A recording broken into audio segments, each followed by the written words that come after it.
Chapter 2272. You're a newbie. Star Creation Creatures.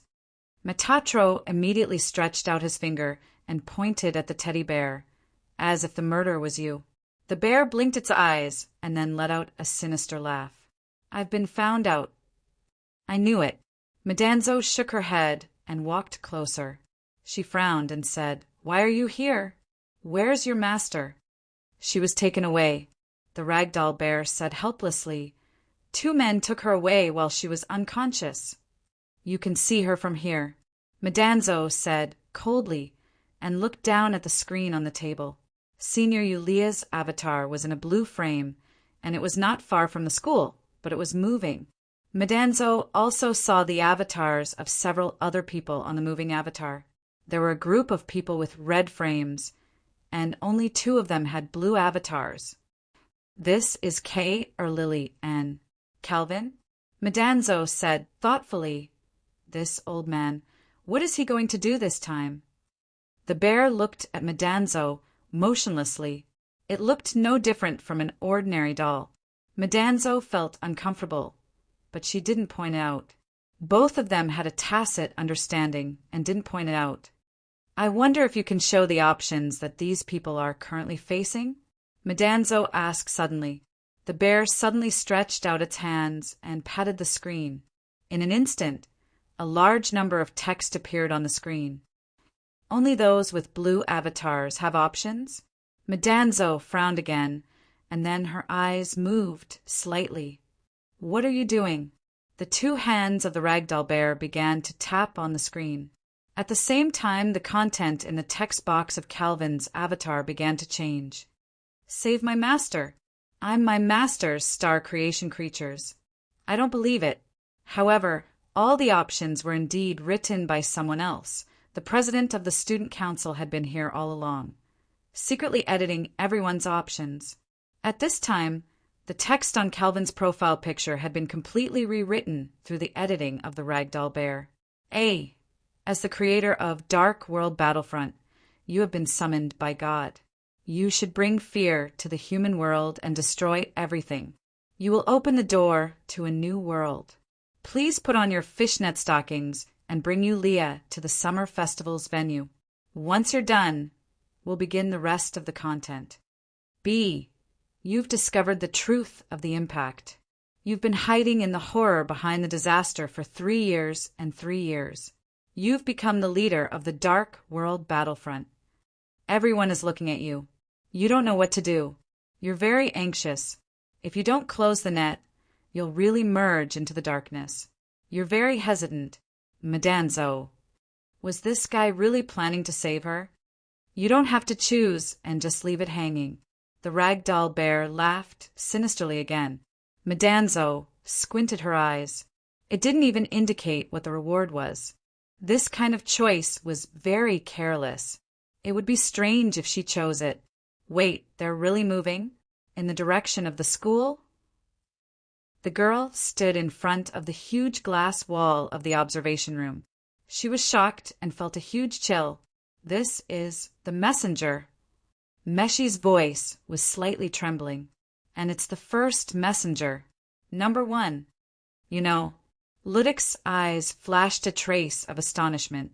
Meshi was silent for a moment, as if she wanted to catch her breath. I've seen all the information about the impact disaster. I'm the pilot, so it's not difficult for me to see the top-secret image. So, Principal Calvin wants Messenger 1? Ludic nodded. Meshi was suddenly furious. Why did he bury number 1 here? What does he want to do? He's actually feeding on Boy 1. Obviously, Meshi had already seen the corpses piled up under Messenger 1. I'm afraid. He's a firm believer in the messenger. Ludic sighed and said, The purpose of the Dark World Battlefront is to come into contact with the world behind the Dark World.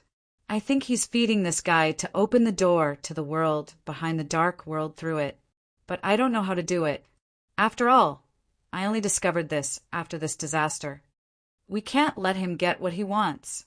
Meshi took a deep breath and said, He has become a human spy. Yes, we can't let him get what he wants. Mr. Ludic sighed again, But if we don't agree with him, what do we have to face?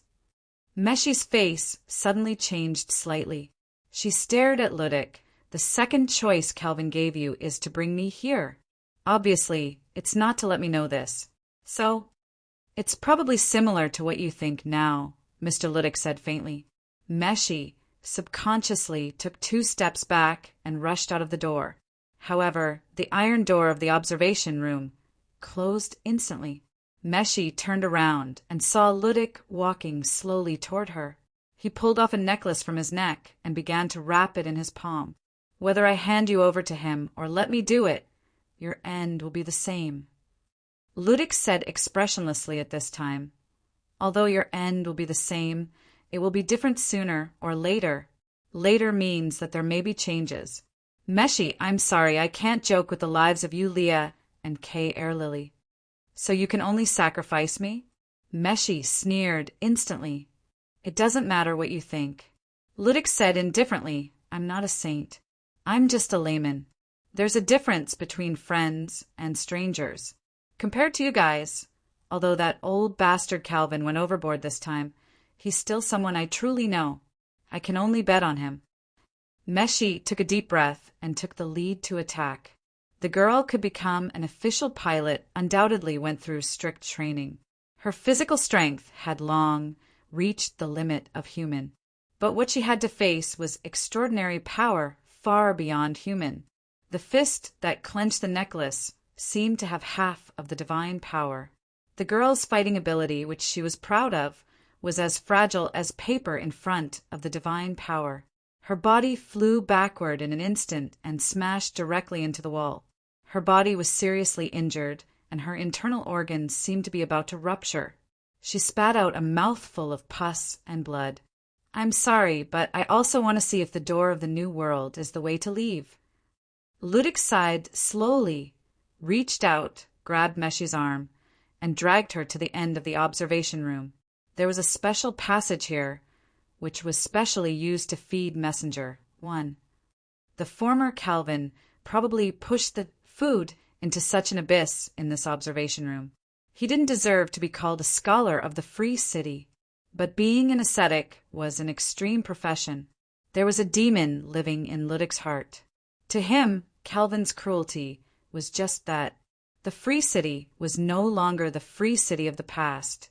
Even the sage is fake. What are we? He silently put on the Holy Glory necklace again, took a deep breath, and then picked up Meshi expressionlessly and threw her into the feeding passage.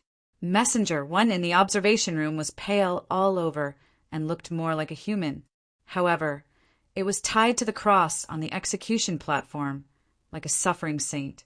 But at this time, Ludic's eyes suddenly narrowed.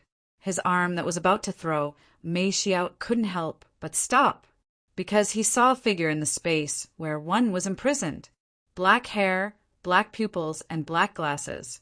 He was floating in front of the round hole on Messenger 1's neck. Zhu! Ludic's pupils suddenly shrank, and his heart was full of thoughts. Zhu! Classmate! She opened her eyes reluctantly, and he was reflected in her eyes. As if he had heard the call, he, who was floating in front of Messenger 1, slowly turned around.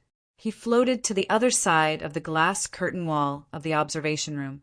They looked at each other through the thick glass curtain wall.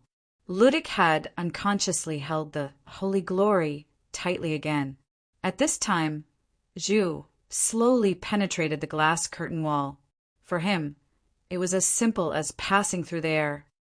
You are really 0. Ludic took a deep breath. Zhu, in front of him, looked indifferent. His moving eyes slowly moved back and forth between Meshi and Ludic. After a moment of silence, he said indifferently, You can also use yourself. What? Ludic was stunned, but he suddenly understood. His face changed slightly, because among the options that he ignored, there was indeed the option of throwing himself into the one emissary. Ludic took a deep breath, and the place where he held the Holy Glory became more and more hot. He said seriously, Zhu, as a teacher of the school, what I want to teach you now is human beings have always been selfish. This guy is the messenger of I-0, the terrible guy who knocked down Songlei in an instant. He can't be shaken by human strength, Ludic shouted in his heart at this time, to the demon deep in his body, shouting angrily. In an instant, an extremely violent and crazy aura was emitted from Ludic's body. Such madness and violence even made the solution, soaked in messenger, one boil. The black illusory feather slowly unfolded behind Ludic, but the place where he held the holy glory was shining more and more, as if he was maintaining a fragile balance. Selfish. Zhu looked at Ludic silently and nodded slowly. I understand. Good. Ludic stood up, and his voice became sharp. Zhu blinked and stretched out his hand. Ludic, who was full of violent aura, was caught in his palm in an instant. He grabbed his neck. Ludic's face instantly changed wildly. It was as if he had two faces, one of pain and the other of malevolence. In the end, the malevolent face seemed to triumph over the painful face, and it let out a roar. I'm the king of hell. I don't know what hell is. Zhu shook his head. But I don't like you. You can go in. Zhu waved his hand and directly threw Ludic into the feeding channel. Ludic was thrown into the solution in an instant. Like falling into the water, he instantly lost his balance and directly bumped into one's envoy. Anger appeared on Ludic's face, but he was soaked in the world of solution, so his voice couldn't come out. The illusory black wings behind him flapped crazily, but the round hole on Envoy's neck suddenly shot out hundreds of black threads. Ludic was instantly entangled by the black threads and dragged into one's round hole little by little. Meshi looked at this weird scene in surprise until a figure appeared in front of her and blocked what was happening at the end of the observation room. Shoo! He gently picked her up and directly walked out of the observation room without looking at what happened behind him. I remember. I'm here to take you away. Leave. Meshi's eyes gradually blurred, as if she was in a dream. Where to? The world of the living. Meshi, subconsciously, leaned on his chest. There was a feeling that made her addicted, but she didn't hear the sound of heartbeat. Your Highness, in the unreal illusion. She seemed to see herself in the dream. Wake up. The boy in the fox mask looked down. On the bench in the corner of the quiet campus courtyard, the silver-haired girl slowly opened her eyes and found herself lying on his lap. How long? The silver-haired girl asked blankly. A while, he said with a smile. The silver-haired girl blinked, then turned around and buried her face directly in the belly of the boy in the fox mask, murmuring, A while more. He didn't speak, just stroked the girl's hair. A small crack had appeared in the sky of second Shangjing. It was like a crack as long as a finger in his sight. He stopped stroking the girl's long hair, but covered the girl's ear with his palm. The screen was full of red lights, dozens, hundreds. The avatars in front began to flicker crazily, and the words, unknown error, appeared one after another. What did you do? Madanzo couldn't help but exclaim. She really didn't know what this ragdoll bear did to make the screen on the table twitch crazily. A strange scene was playing out in the office of the Student Council President. Chairman Jimiya was currently repeating the cycle of appearing, disappearing, reappearing, and disappearing again. Every time he appeared, Jimiya's attire and demeanor would be slightly different, as though he had countless faces. Not only that, on the screen, more than half of the avatars would disappear, and hundreds of new avatars would appear. Facing this strange scene, the ragdoll bear was like a naughty child who didn't know what to do after making a mistake. Leaning back on the chair, I didn't do anything. Chapter 2273. You're awake. What a surprise. In the darkness, Yulia raised her head. She was surrounded by flashing screens that formed a huge wall. An old man stood in front of her. The old man was wearing a black robe and holding a walking stick. You are Principal Calvin? Yulia was stunned. In her mind, Principal Calvin of the driver's school should have disappeared during the last impact disaster. She speculated that Principal Calvin might have been killed. How could he be here? Where was this place? Principal. Calvin shook his head. It seems that you've been assimilated. There's nothing to say. Yulia subconsciously moved her hands and found that she was fixed on a metal frame in the shape of a cross. She was shocked. She saw that the screen that formed the wall was showing everything that happened in the driver's school. From every angle, everything was available. What made her even more shocked was that she found that she was not the only one beside her. There were rows of metal crosses here, and many young boys and girls were locked on these crosses. They were all wearing the uniform of the driver's school. Is that Kay or Lily? Among the rows of metal crosses, Yulia saw Kay or Lily, who had been missing for a long time, the former driver of Songlei. At this time, Kay or Lily was in the middle of many metal crosses. How is it? This is the result of my many years of hard work. Calvin staggered over with his walking stick. I've been in this world for a long time, since the first impact. Maybe he just wanted to find someone to talk to. For him, at this time, Yulia in front of him was obviously the only choice.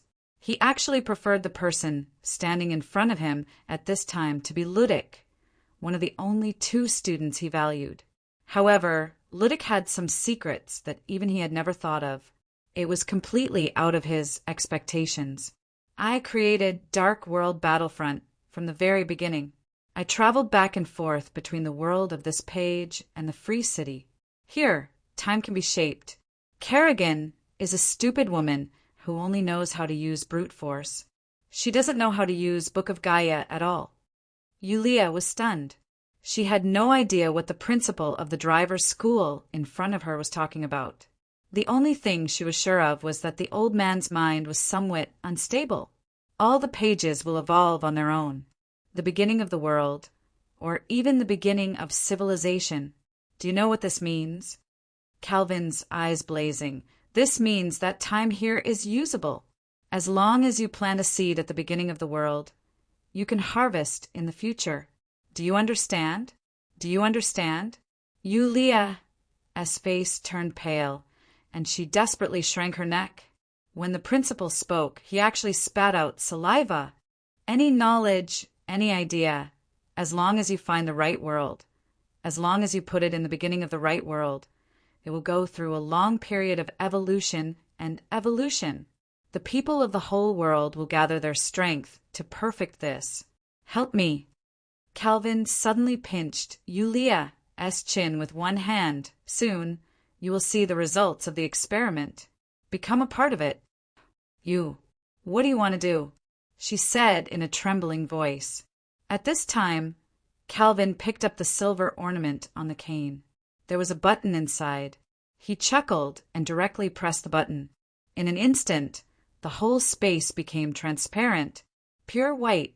From the top, helmets suddenly fell down and accurately put on the heads of the boys and girls chained to the metal crosses. At this time, a helmet also slowly fell on Yulia's head. Your consciousness will be gathered and used by me. From now on, I will have real power. After the helmet was put on, Yulia's consciousness was sucked into a strange space. Soon she saw a huge body. It was a huge body that seemed to belong to her, but at the same time it wasn't her. Wake up, the giant beast of the end. Calvin slowly exhaled, and then put on a helmet for himself. Look, what's that? The sky instantly darkened, and the lively campus quieted down. Then there was a tremor. The earth was shaking, and the air was shaking. At this time, the alarm of second Shangjing was instantly blaring. Not good, it's an impact. This city hadn't recovered from the pain, but a new round of disaster quietly arrived. At this time, the campus was dead silent. Then there was a loud bang.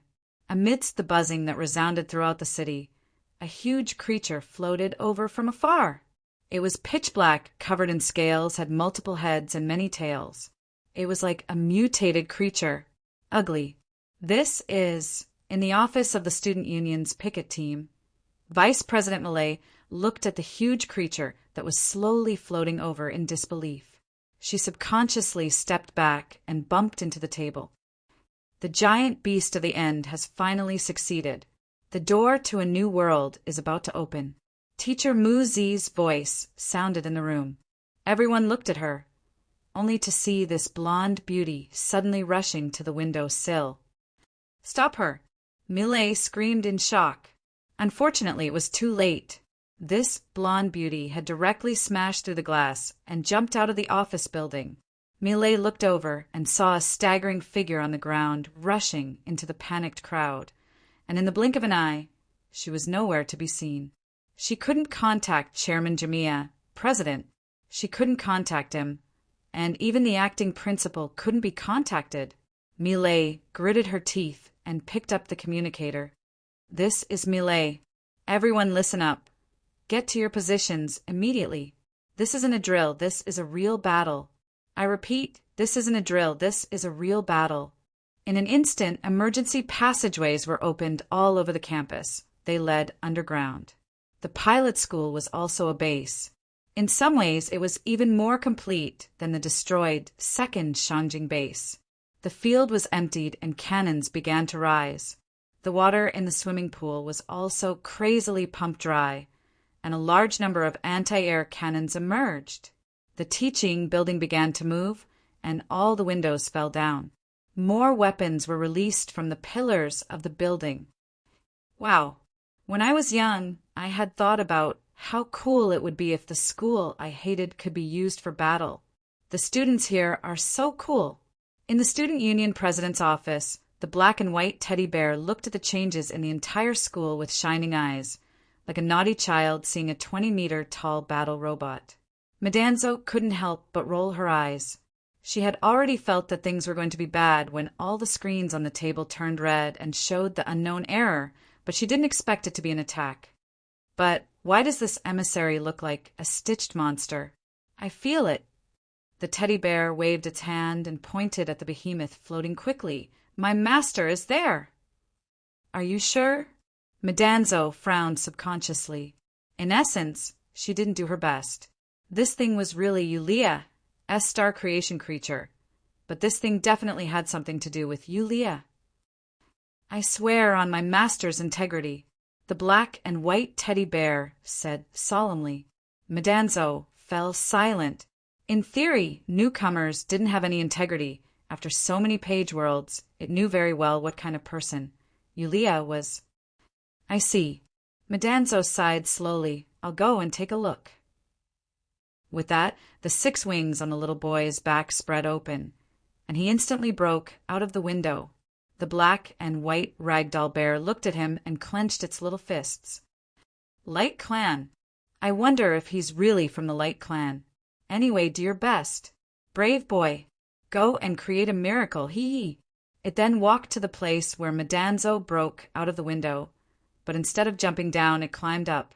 The ear-piercing sound finally woke her up from the dream. The moment Madanzo opened her eyes, the sky changed color. However, with Zhu by her side, she felt a strange sense of security. Even if she was facing all these sudden changes, she seemed to be able to accept it. "Zhuji," he raised his head and looked at the changed sky as if it had been a long time. The girl's call brought him back to reality. He looked at Madanzo and said in his usual tone, "Did I wake you up? Or rather, shouldn't I wake up?" Madanzo smiled bitterly at this time. Zhuji was silent for a moment, then slowly said, "You don't need to care about the rebirth here. This place doesn't belong to you." Madanzo frowned and said subconsciously, in the dream, I can't give you too many answers." Zhuji shook his head. "There are some things that I can't remember. I just remember some things that I need to do. The original intention of coming to this world." "What is it?" "To take you away." Zhuji was silent for a while. Then he said, "And take her away." "Leave to where?" Madanzo looked around blankly. She had been living here for a long time. She shook her head and stood up. The part of her body that was hurt by principal lytic substitute was still aching. "Sorry, I can't leave." "Impact, I can't ignore it." A pilot had a mission. It was a kind of creed that had been engraved in the deepest part of her soul from the moment she boarded Calais. Zhu didn't say anything at this time, just looked at Madanzo silently. "Okay, you go." Madanzo was stunned, a little surprised. "You don't object?" "No, I don't object." Zhu just shook his head. "As long as it's your wish, there's no problem because I still have time. Go."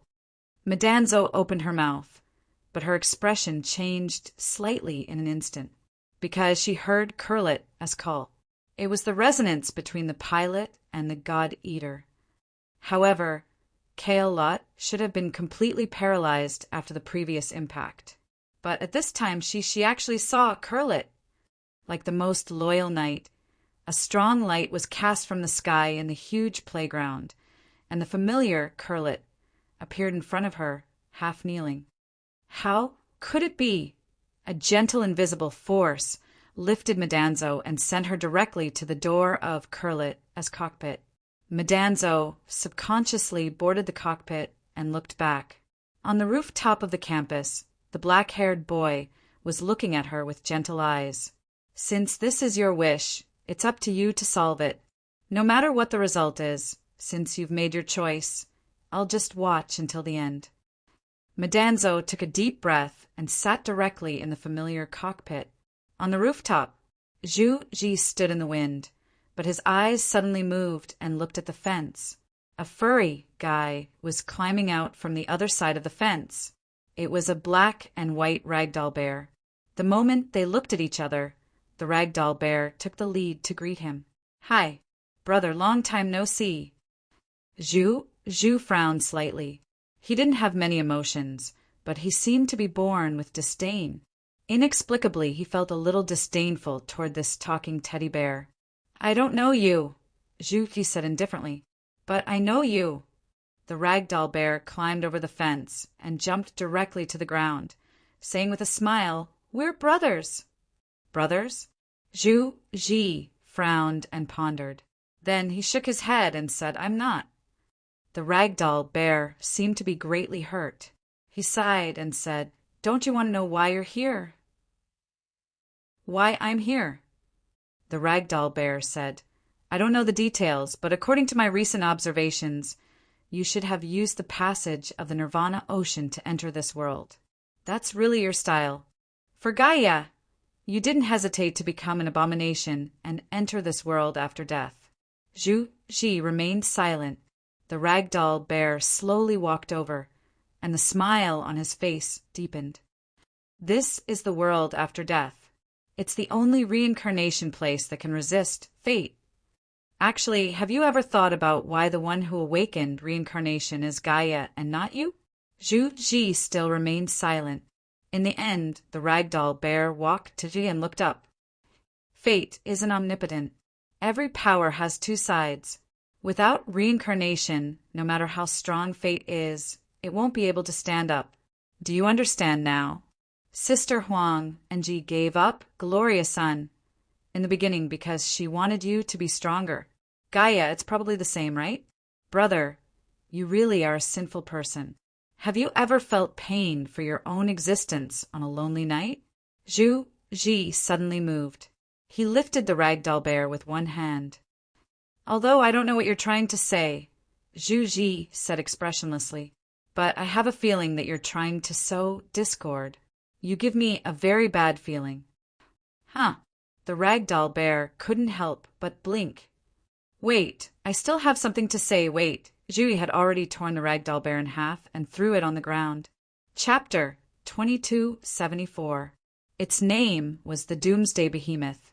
Calvin had not always been influenced by the choices of this world. What he wanted to do was to think about how to steal the power that truly belonged to him from the page world. In theory, everything in the Book of Gaia should be able to manifest in reality. This was a secret that even Kerrigan had not discovered, but he had discovered it. To Calvin, resurrecting and evolving Emissary Number 1 was like a bright line in this world. It was an option given by the page world. But the Doomsday Behemoth was his real reward. It was what he had been secretly plotting. Hence, The organization that he had founded was named the Dark World Battlefront. The true form of the emissary that brings power to this world is the void primordial demon in the dimensional void. I want to turn the doomsday behemoth into a real void shura. With the void shura, I can control all the void primordial demons in the dimensional void. I will have the power to destroy the kingdom of heaven. What he thought and what he did would be verified on this day in the page world. Harvest to your heart's content, Doomsday Behemoth. The mountain-like behemoth had appeared in the sky above the pilot school. This terrifying monster that was far more powerful than any of the emissaries before had brought death and despair. In front of the Doomsday Behemoth, human weapons could only play a local role in disrupting the emissary. They could not be shot down at all. At this time, even if the pilot school had brought out all the weapons and the frightened students had taken their positions, they still had no confidence in defeating the behemoth. The second upper capital had just experienced a devastating calamity. This was supposed to be a summer festival, but now it had become a celebration of despair and death. When the Doomsday Behemoth floated over, it stirred up a strong wind that blew away the celebration decorations in the school. Now the behemoth with many heads and tails had finally revealed its fangs. Don't give up. Keep shooting. Even if you can't defeat it, don't let this monster have an easy time. The voice of the vice chairman of the picket team rang out from every post, and he shouted at the top of his lungs to encourage the students who were scared out of their wits. Even Lei herself knew that this was a battle where the difference in strength was too great, and she had no chance of winning. But at this moment, a streak of light shot through the air and crashed into the emissary force field of the Doomsday Behemoth. It's Curlet. It's Curlet. Curlet! Lei could not help falling into a daze as she stared at the body that was resisting the Apocalypse Behemoth's force field with both hands. There would always be someone willing to step forward when humans were in despair. Curlet, the pilot of Curlet, Meshi, was now carrying everyone's hope. We can't let her fight alone, Miss Lei. From now on, you are in charge of commanding the school base's support. Vice Chairman, could it be that you want it? I am also a reserve pilot. The collision between the force field and the repulsive force field caused a firework-like radiance to appear in the sky. What was the girl in the cockpit feeling right now? Passion, determination, or perhaps fear? So beautiful. Even though the entire pilot school was fully armed in the small courtyard between the buildings, everything seemed to be very far away. The boy with the fox mask and the girl with the silver hair. It was as if they were in a painting. Quiet. He lowered his head and looked at the girl with the silver hair, who was unwilling to wake up. His finger could not help but stroke her pale cheeks. At the same time, a golden page appeared in his other hand. This is what you wrote down, but it might not. It might not be something that truly happened in the past. He muttered. The truth behind the page world had already quietly entered his line of sight. The dazzling radiance in the sky had already turned into simple black and simple white in his field of vision. The world after death. It seems like it's just a transfer point to the origin. In the Wraith realm, Lil, you had already come into contact with it once. Here, at this time, it should be the second time. Then, did you really come here after you died? The girl with the silver hair did not seem to hear these questions. She slept peacefully, her small mouth slightly opened, exhaling a warm breath. Forget it. He shook his head. Let's go with your ending. It's time to catch that naughty brat. As he spoke, he who was wearing the fox mask reached out his hand. More than half of his palm disappeared in an instant, as if it had entered another space. Rooftop. The airflow from the collision of the force fields had already blown away the torn half of the ragdoll bear's body. No one knew where it had been blown to, but the ragdoll bear with only half of its white body was still trying its best to get up at this moment. To be precise, it was lifting half of its body horizontally. I'm not dead yet. Are you surprised? Are you surprised? Student Juju's eyes narrowed. His fingers moved slightly, and hundreds of tiny beams of light shot out from his fingertips, riddling the remaining half of the bear's body with thousands of holes. However, it stubbornly did not die. Seeing this, student Zhu was not angry. He simply flipped his hand, and a blazing flame appeared in the center of his palm. It burned until nothing was left. This weird bear would probably not be able to speak anymore. Wait, this is not fun. The bear suddenly exclaimed. It's true. I mean you no harm. You have to believe me. I just want to tell you the truth. The flame did not dissipate, but it did not fall either. Student Zhu tilted his head and said indifferently, What truth? The bear's remaining eye blinked at this time. At this moment, there was only one thought in its mind, a rather crazy thought. It wanted to do something. It wanted to self-destruct the information it had dug out from senior sister, Yulia. It wanted to see what would happen after telling this to Zhu. Would Zhu collapse or listen, whether it's you or me, we're just... The bear's voice slowly sounded, even a little trembling. It was extremely excited because it was about to witness the truth. But at this time, Zhu suddenly frowned. A palm that appeared out of thin air suddenly appeared at this time. And the moment it appeared, it directly grabbed the half of the bear's tattered body. Zhu's eyes narrowed, and he subconsciously reached out to grab it, but it was too late. Only faint ripples were left in the space in front of him, and then it disappeared as if nothing had happened. Zhu froze on the spot, looking at his palm blankly, as if he felt that it was unbelievable that someone could snatch something from his hand. Listen, whether it's you or me, we're just... The voice stopped here, and the bear suddenly opened its eyes wide. What reflected in its eyes was a fox mask. That's all it is. The boy with the fox mask said with a slightly low voice, Why don't you continue? I want to hear it. The bear, Prince Huang, said blankly at this time, Brother? No, Crown. Crown Prince? No. No, who are you? Haven't you always wanted to know the secrets you dug out from Nan Xiaonan's heart? Who's her boss? I'm her boss. You. Prince Huang instantly grabbed half of his head in pain. I don't understand. I don't understand this time. I don't understand. He almost roared. The boy with the fox mask stretched out his hand and gently tapped on the head of the bear. Prince Huang gradually calmed down. After calming down, he couldn't help but panic. Just now, the one who almost collapsed was obviously himself. You're not the real Huang. Although Book of Gaia has tried its best to perfect your existence, but... The boy with the fox mask seemed to sigh. You can't really accommodate the will of Huang. Impossible. I'm Dark Moon. It's just the moon in the book. The boy with the fox mask shook his head. Just like Zhu, just like others, they can't really touch me, and I can't descend on them. Once it happens, Book of Gaia can only completely collapse. I want to go out. I want to go out. The tattered ragdoll bear's body actually slowly floated up, and a strange power gradually emerged from its body. It was like the dark side of the moon, where the eternal darkness was. The surrounding space began to distort, and a small black hole appeared behind it and began to spread. This is also the power given to you by Book of Gaia. I'm afraid it's still far from the real dark moon. The boy with the fox mask sighed and stretched out his hand. The spreading black hole was instantly annihilated, and the broken bear collapsed to the ground powerlessly.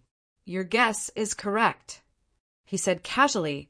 Whether it's the destiny power of Glorious Sun in the Holy Land World's royal family power, or the ability of your dark moon, the power that should be in the concept is indeed far from this. But you, after all, are only a person in the book. Even if you really take advantage of the loophole and walk out of the book, the real you will immediately appear in front of you and directly erase you, right? It was silent and muddle-headed. You should know that if it's you, you will immediately erase yourself from the book. I don't want to have a good conversation. Goodbye. The boy with the fox mask sighed. As he sighed, the bear slowly lost its vitality. In the end, it laid on the ground. Now, it was just an ordinary doll that was completely broken.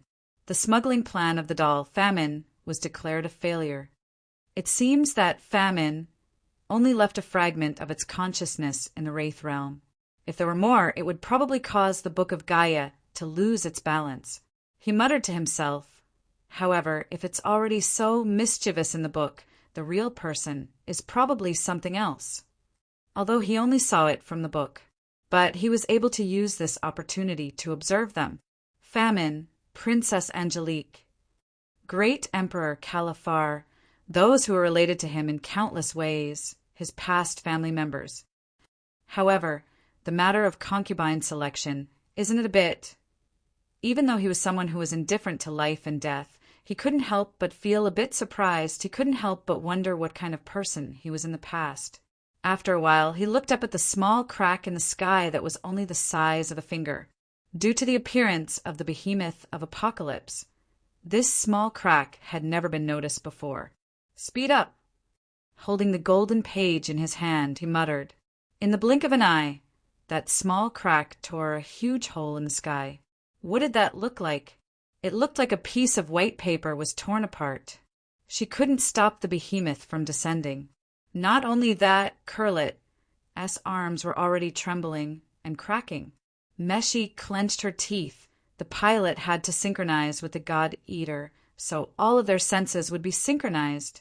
Kurlet's arms had exploded, which meant that she was also enduring the pain of her arms exploding. Give up resisting. I will lead all of humanity into the gate of a new world. On the other side of the gate, there is an endless world, waiting to be conquered. Become my believer, Meshi. I will become the god of the new world. This voice is Principal Calvin. The behemoth of Apocalypse sank instantly, and Kurlet's arms had reached their limit. The girl in the cockpit was pale, but she clenched her teeth, and her teeth were bleeding. Don't give up. A pushing force suddenly appeared behind Kurlet. It was Tsonglei from the Second Upper Capital Driving School. You are Miss Miley? Tsonglei appeared, and its body was still connected to the power cable used by the base. In the cockpit of Tsonglei, the girl from the student union's picket team had no color on her face.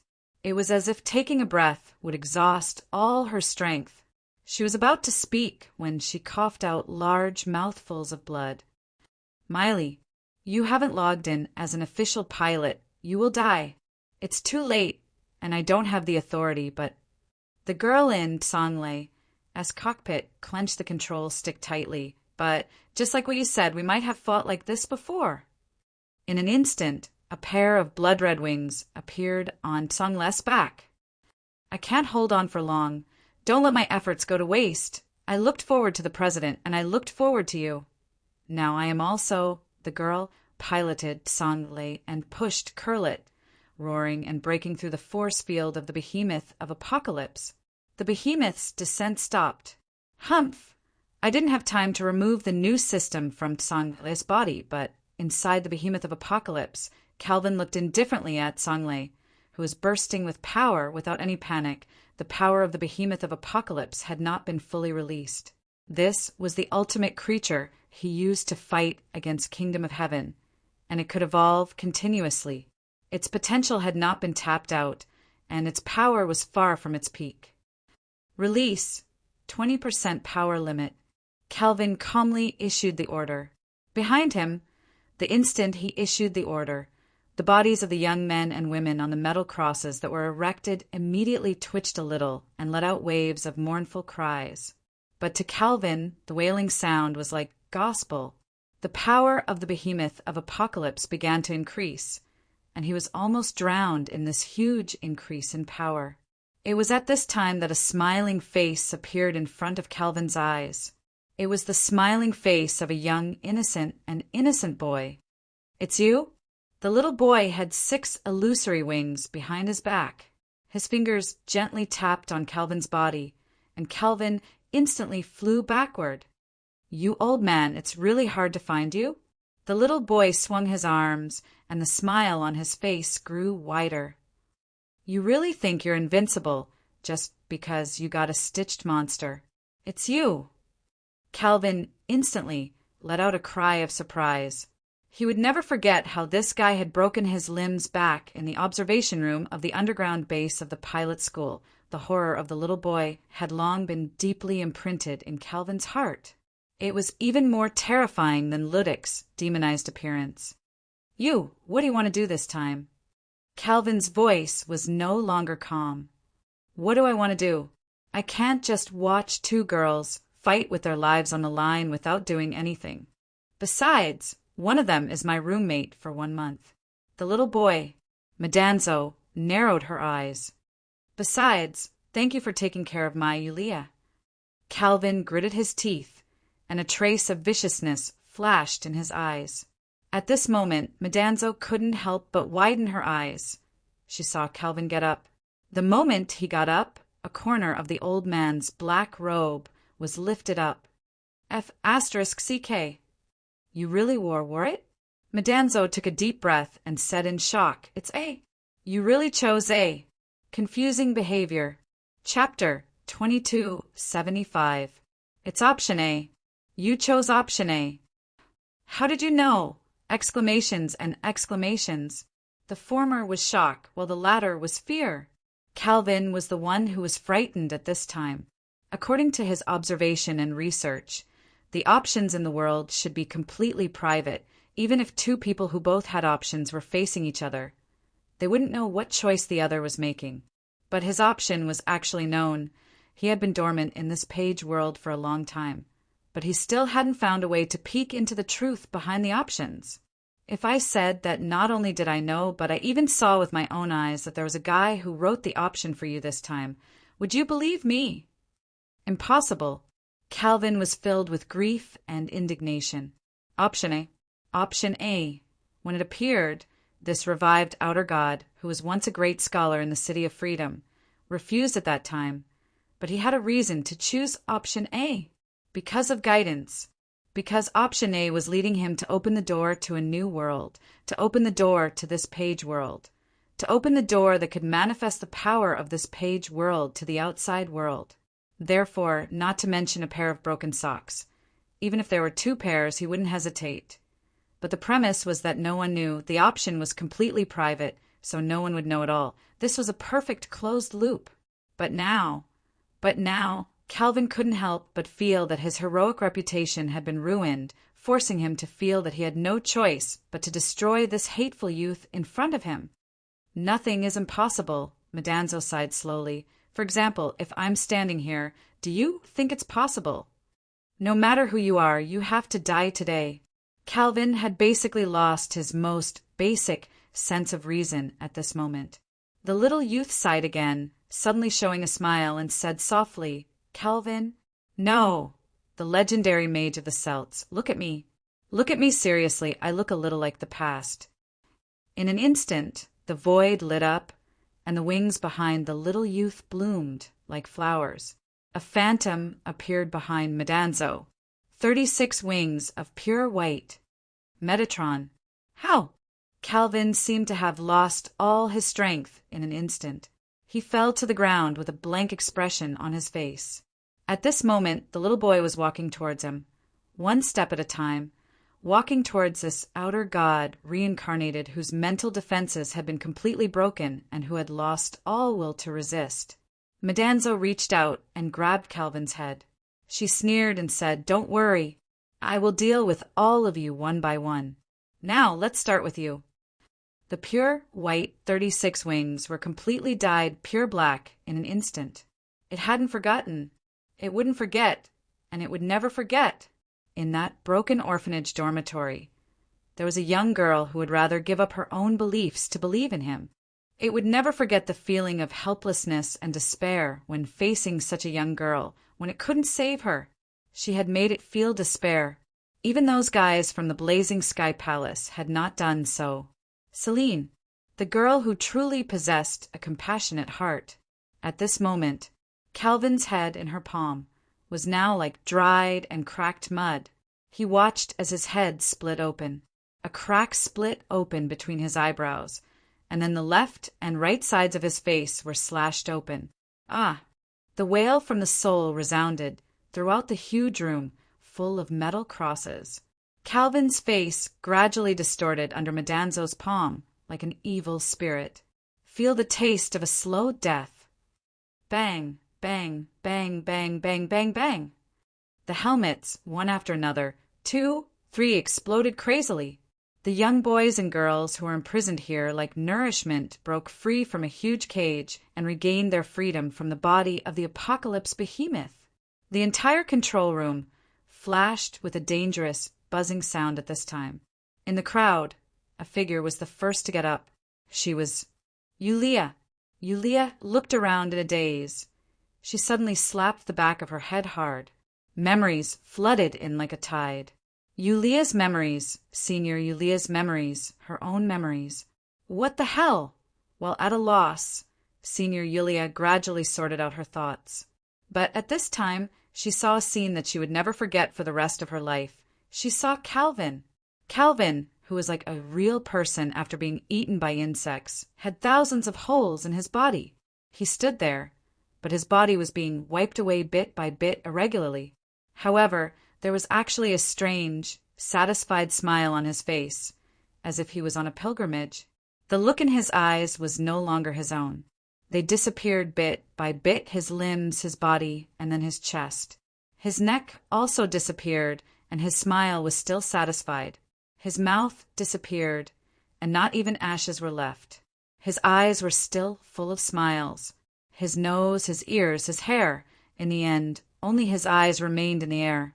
The left eyeball also began to disappear. As for the right eyeball, there was no longer any trace of Calvin's appearance. The right eyeball had also disappeared, turning into a wisp of fine foam. Truly obliterated, Senior Yulia shuddered in an instant, and she stood up abruptly. There seemed to be a trace of Senior 11th's aura left here, a terrifying aura. While looking around blankly, a huge hand that was extremely worn out suddenly pierced through the wall that was full of screens and appeared in front of Senior Yulia. Then another huge hand that was similarly worn out appeared. The two hands began to exert strength, and bit by bit, the wall in front of them was opened. At this time, Senior Yulia seemed to see a huge halo. In the halo, there was Kurlit's figure and Meshi's voice. Yulia. The light of the halo instantly shone in. The boys and girls who fainted on the ground slowly opened their eyes under the light. In the sky, the final behemoth slowly fell. As it fell, its body rapidly disintegrated, disintegrating into all kinds of wreckage. It had lost any vitality. In the center of its body, there was a huge wound that was forcefully blasted out. For some reason, the terrifying giant beast of the apocalypse suddenly stopped all operations, and it didn't even activate its force field. The two girls who drove the God-Eater accurately seized the only opportunity in despair and successfully destroyed the body of the giant beast of the apocalypse. In the school's auditorium, Sanlei was sitting on the ground. Its cockpit had been opened. More than a dozen students carefully carried out Millie, who was soaked in blood and had almost lost her breath. Millie was in a deep coma. Hurry! Send her to the medical room. She's still breathing. Hurry! The pilot knocked down the messenger. Their mission has been completed, and it was completed very well. Now it's the mission of our medical team. We must save her. There were no cheers, only silent and hurried figures. In the base of the pilot school, on various posts, the students who were all tense leaned back in their chairs, quietly looking at the screen and listening to the report in the communication channel. All of this was not easy to come by. Hurry, more people. There are a lot of injured people here who need treatment. Amongst the scattered remains of the behemoth of Doomsday, Hell was using its own body to hold up a huge piece of wreckage, and beneath it were the youths rescued from the depths of the behemoth of Doomsday's body. These boys and girls who woke up were obviously unfamiliar with everything and didn't know what to do, passively accepting everything in front of them with pale faces. Among them, a girl draped in a thin white blanket walked aimlessly. She didn't seem to know what to do and just walked instinctively. Kate O'Lily. At this moment, A voice stopped the girl draped in a thin white blanket. The girl turned around subconsciously. Miss Yulia! At a corner of the school's rooftop, the little boy slowly landed. When he landed, he actually saw Zhu standing on the rooftop. Landing. Metatro heaved a sigh of relief. He tilted his head and looked at Zhu. Did you happen to be here, or did I happen to meet you? Zhu, my friend. Is there a difference? Zhu shook his head. I've just been here all along. Medanzo looked around and then said, There is indeed no difference. Are you looking for this? Zhu slowly reached out its hand, and on its palm was a furry ear, like a doll's ear, and it was black. You don't have to look for it now. Medanzo shook her head. She didn't know if anything had happened between the weird and mysterious bear doll and Zhu. But now, it seemed that the bear doll, which had been manipulating all the time, was probably dead. What should I call you? Zhu suddenly asked. Medanzo showed a faint smile. What should I call you here? Zhu nodded thoughtfully and then smiled. Nice to meet you. Shinji classmate. This guy actually smiled. Medanzo couldn't help but feel a little surprised. From the very beginning, she had been trying to gain this guy's affection. She didn't know how much it had improved. But this was the first time she saw this guy smile, and it was even F*** King, good looking. You're leaving? She vaguely felt something. Zhu shook his head, then looked at the sky and said slowly, It's them. They found me. They. Medanzo was startled and raised her head subconsciously. A crack appeared, like tearing a piece of white paper. A huge crack that tore the whole sky appeared in an instant. In that crack, there were countless vortexes and countless figures of messengers. They were struggling and pushing each other, as if they couldn't wait and wanted to rush out of the crack. They even started to kill each other in the crack. So many. Metatro couldn't help sucking in a breath of cold air when he saw what was behind the crack. These messengers were original void demons in the first place. Metatro had never seen so many original void demons at once. It had indeed annihilated countless original void demons. But that was a prime number accumulated over a long period of time.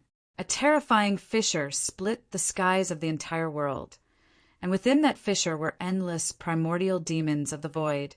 Even if there were only half of them, wouldn't they be able to easily destroy the kingdom of heaven from the dimensional void to the end?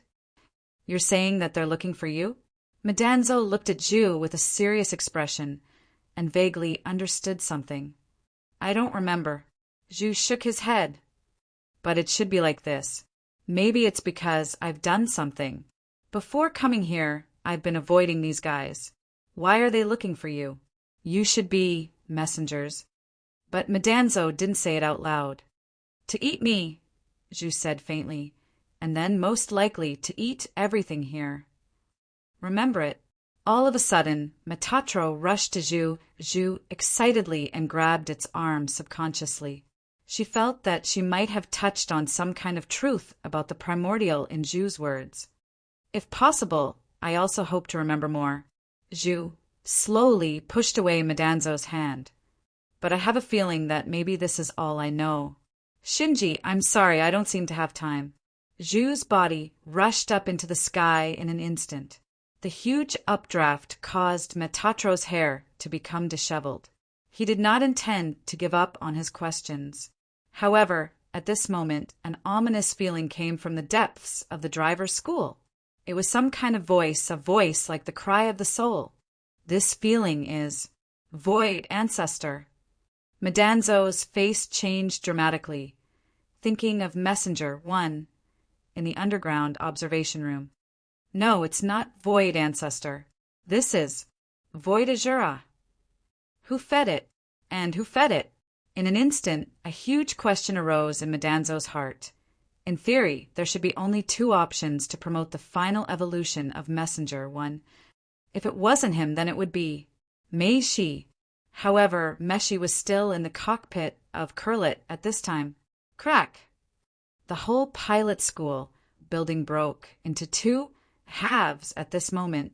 In the collapsed building, a pale, muscular arm suddenly appeared, and then the palm tightly grasped the tilted part of the roof. Void. Azura. At this time, Madanzo had left the broken building and distanced herself from it. She looked at the pale arm with a pale face. The terrible thing under the pilot school came out. At the same time, Madanzo also knew who fed Messenger 1.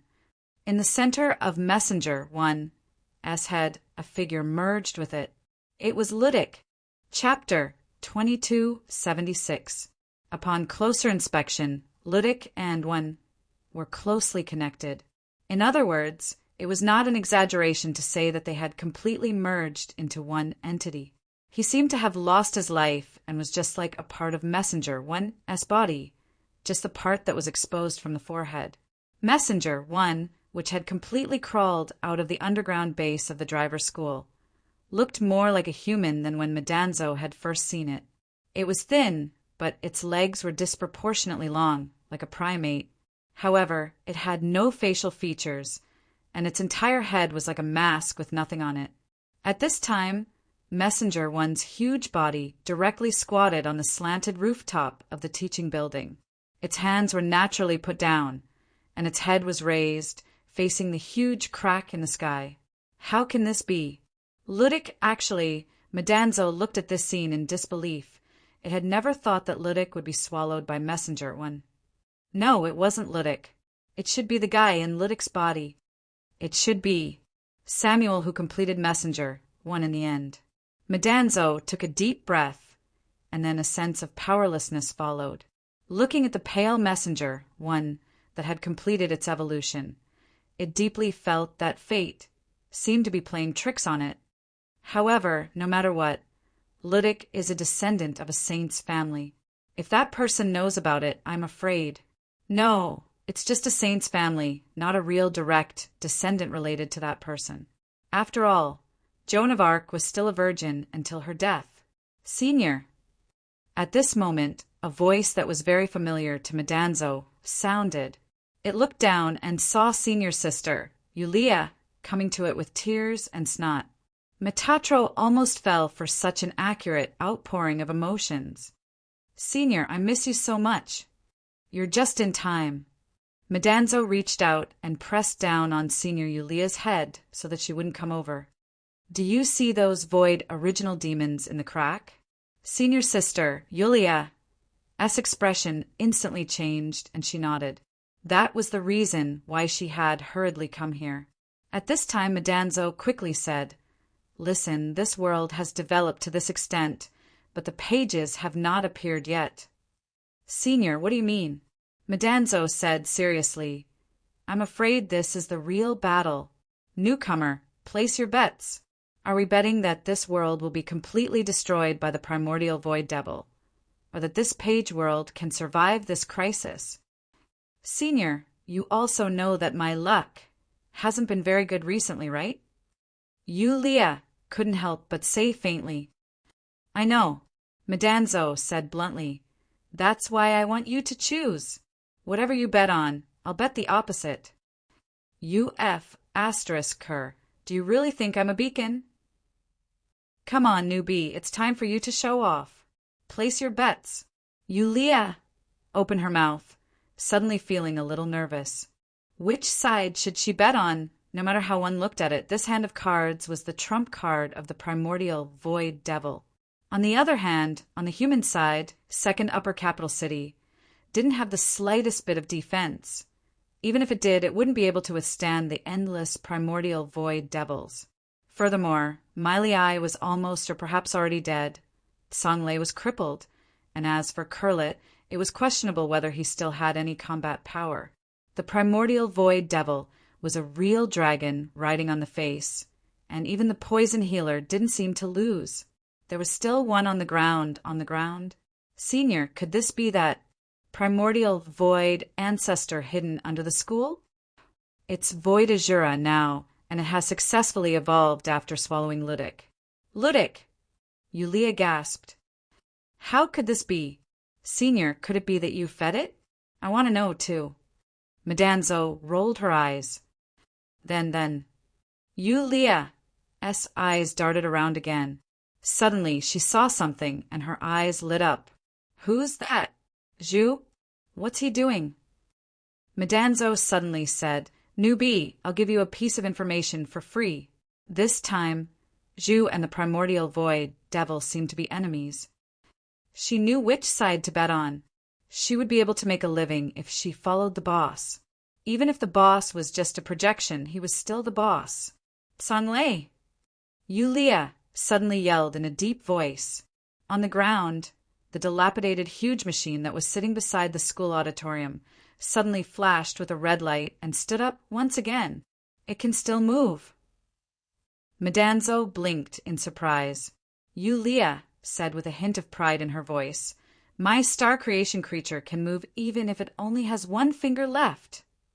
So, what's your choice? Do it, of course." Yulia took a deep breath.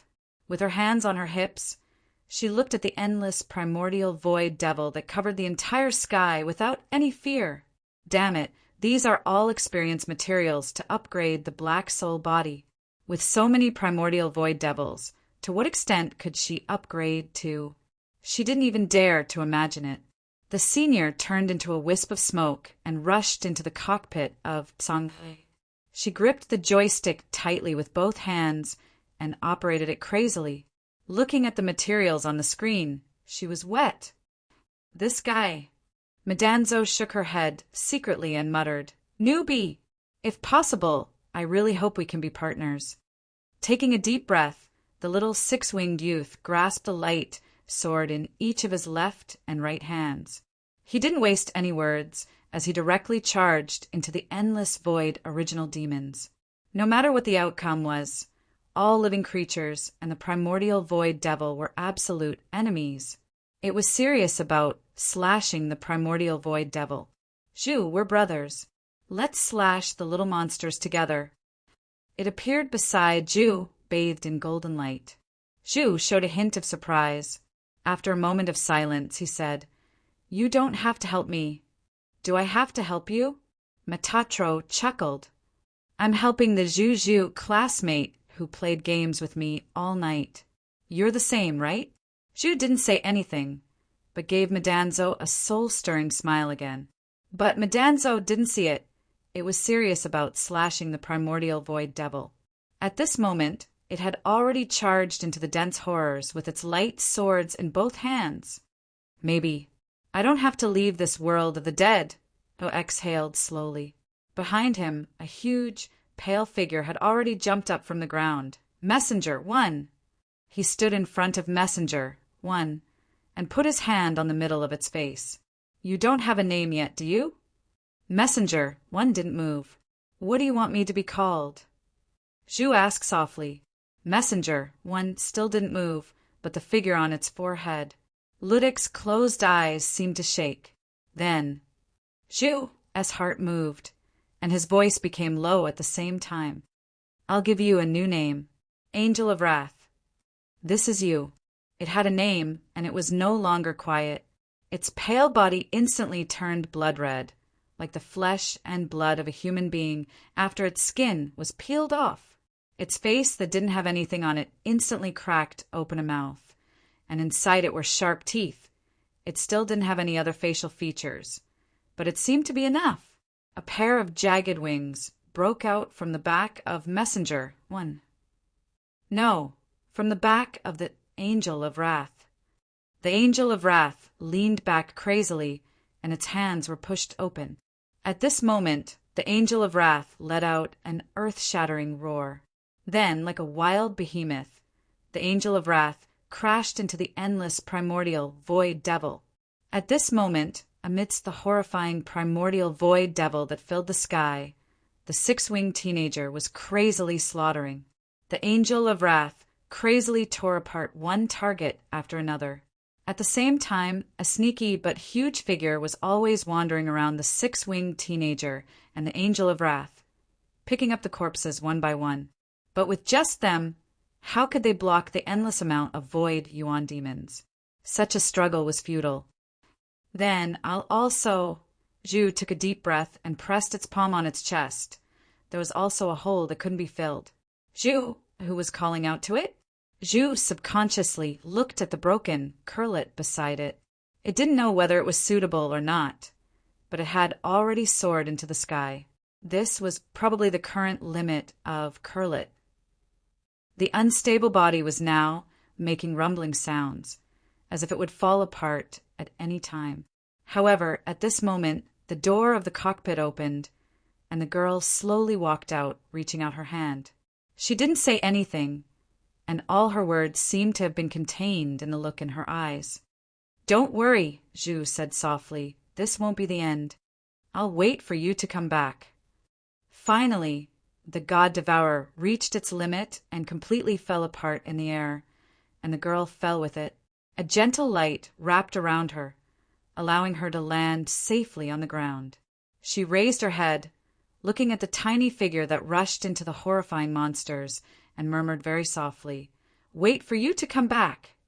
In the quiet courtyard where nothing could invade, the silver-haired girl had already woken up, probably since Curlet rushed into the sky. The silver-haired girl didn't blink her eyes.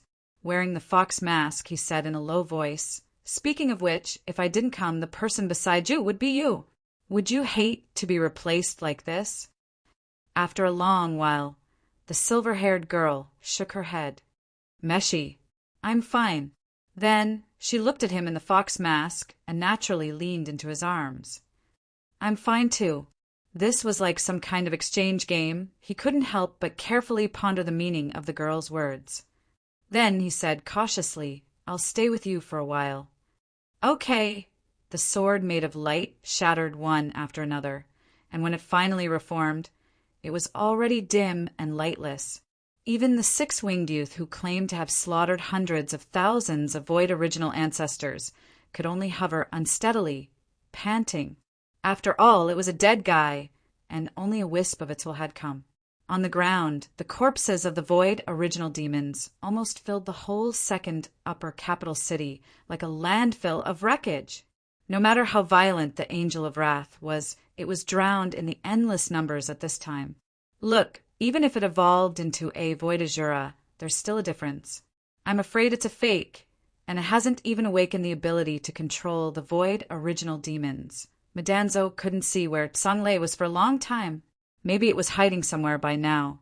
It could do it with the cowardly character of a newcomer. "I'm still a little unwilling." The six-winged youth slowly exhaled, looking at the crack that occupied the whole sky. At this moment, he gave up on continuing the slaughter and used the last bit of his strength on his wings. He wanted to fly to that crack, to see what was behind it. That was where Zhu came from. Perhaps his home. Could it be that he had directly transmigrated back to the world of the last page of the Holy Land? He suddenly had such a strange idea, if there was a more direct connection between these two worlds. The crack was right in front of him, and as long as he reached in, he could already feel the chaos, nothingness, and some kind of greed inside. A great terror, an unprecedented terror, that even he began to tremble from the depths of his soul, suddenly appeared. In the crack, a huge palm suddenly stretched out. The moment the palm stretched out, thousands of Void original demons were annihilated instantly. The palm directly grasped Madanzo, who was about to break through the crack. Time seemed to stop for a moment. Even the heartbeat seemed to stop. Madanzo seemed to see the owner of the huge palm in the crack, the other party, gazing at her motionlessly. They confronted each other just like that.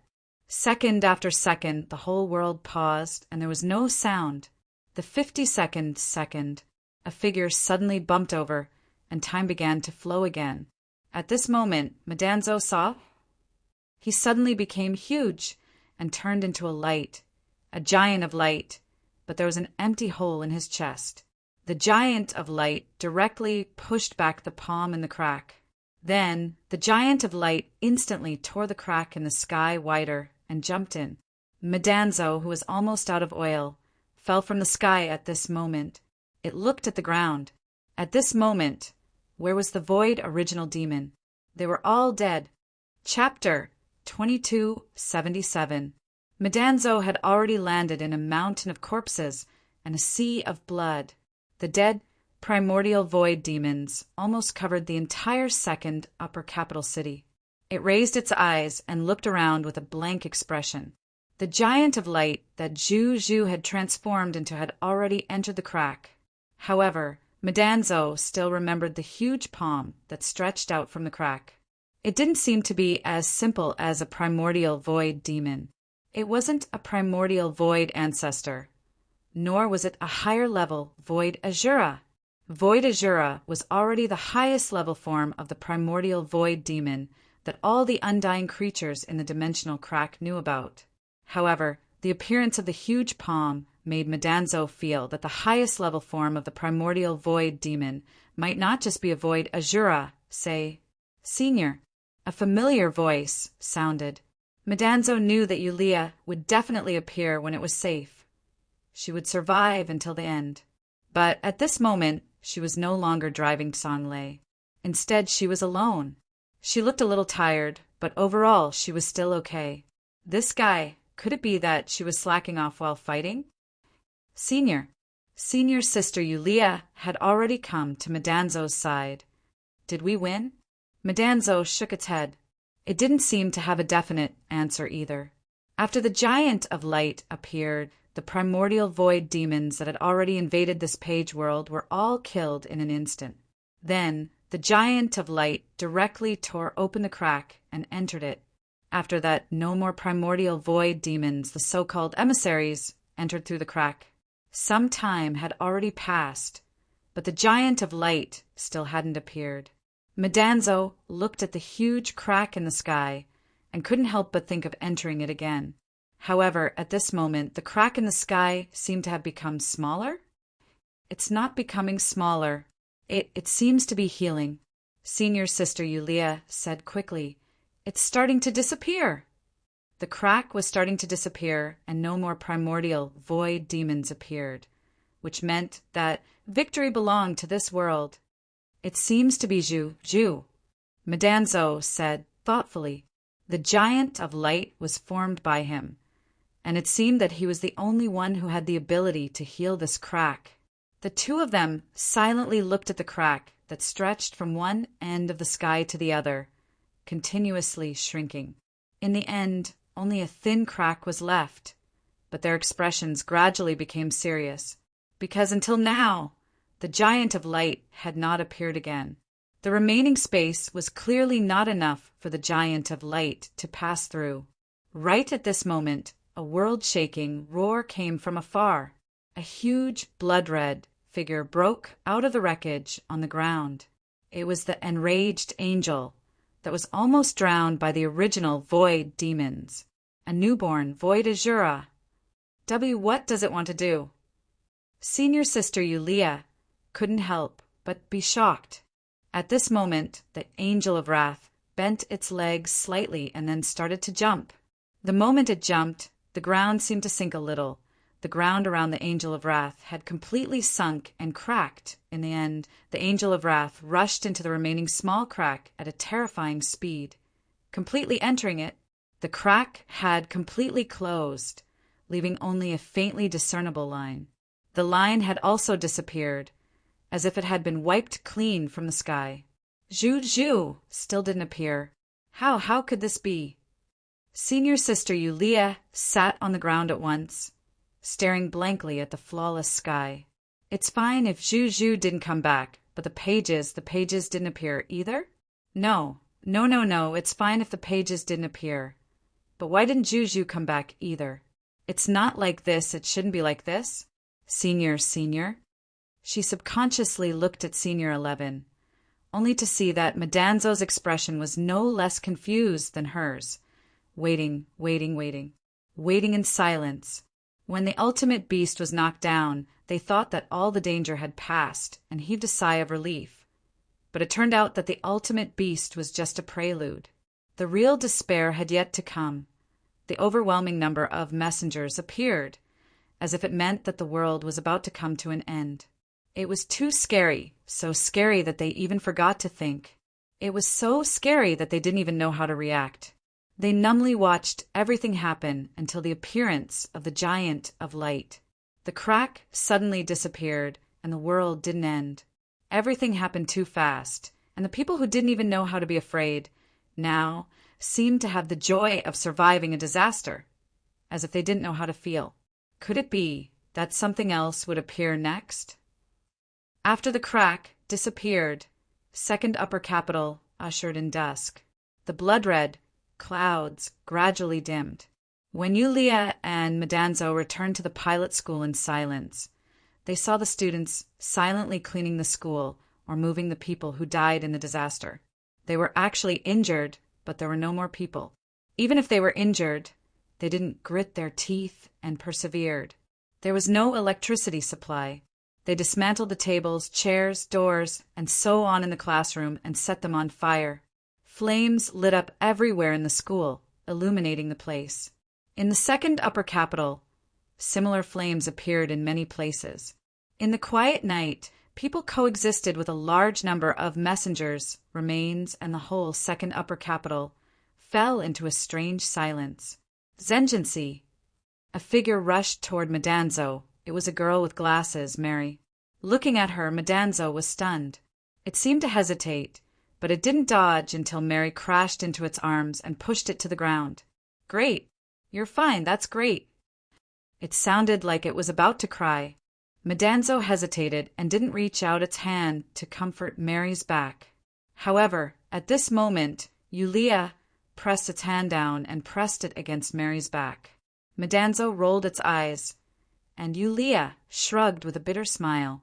In the end, Madanzo didn't move its hand away. Instead, it caressed Mary's back and said, "It's great that you're fine, Mary." After the battle, they were exhausted, but the pages didn't appear. Even Juju didn't come back. Perhaps Madanzo and Yulia needed something urgently. "Mary, have you seen Meshi?" Yulia asked in a low voice. Mary calmed herself down and shook her head. "I know. It's a mess everywhere and many students can't see her. Maybe you can try to look for her. But maybe there wasn't much hope." "I see." Yulia nodded. She didn't look sad or anxious, so naturally she wouldn't start. She just looked at the bonfire in front of her, as if she had lost something. "Oh, right. I heard that Ms. Marai is out of danger," Mary quickly said. After defeating the first big monster, Ms. Marai was sent to the infirmary under the base.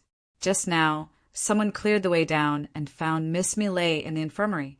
Her heartbeat has recovered. This should be good news in the midst of misfortune. However, Madanzo and Yulia didn't look happy at all. "Shinji, you?" Madanzo shook its head. "Nothing. I just feel that it's a pity that the summer festival we prepared for so long ended like this.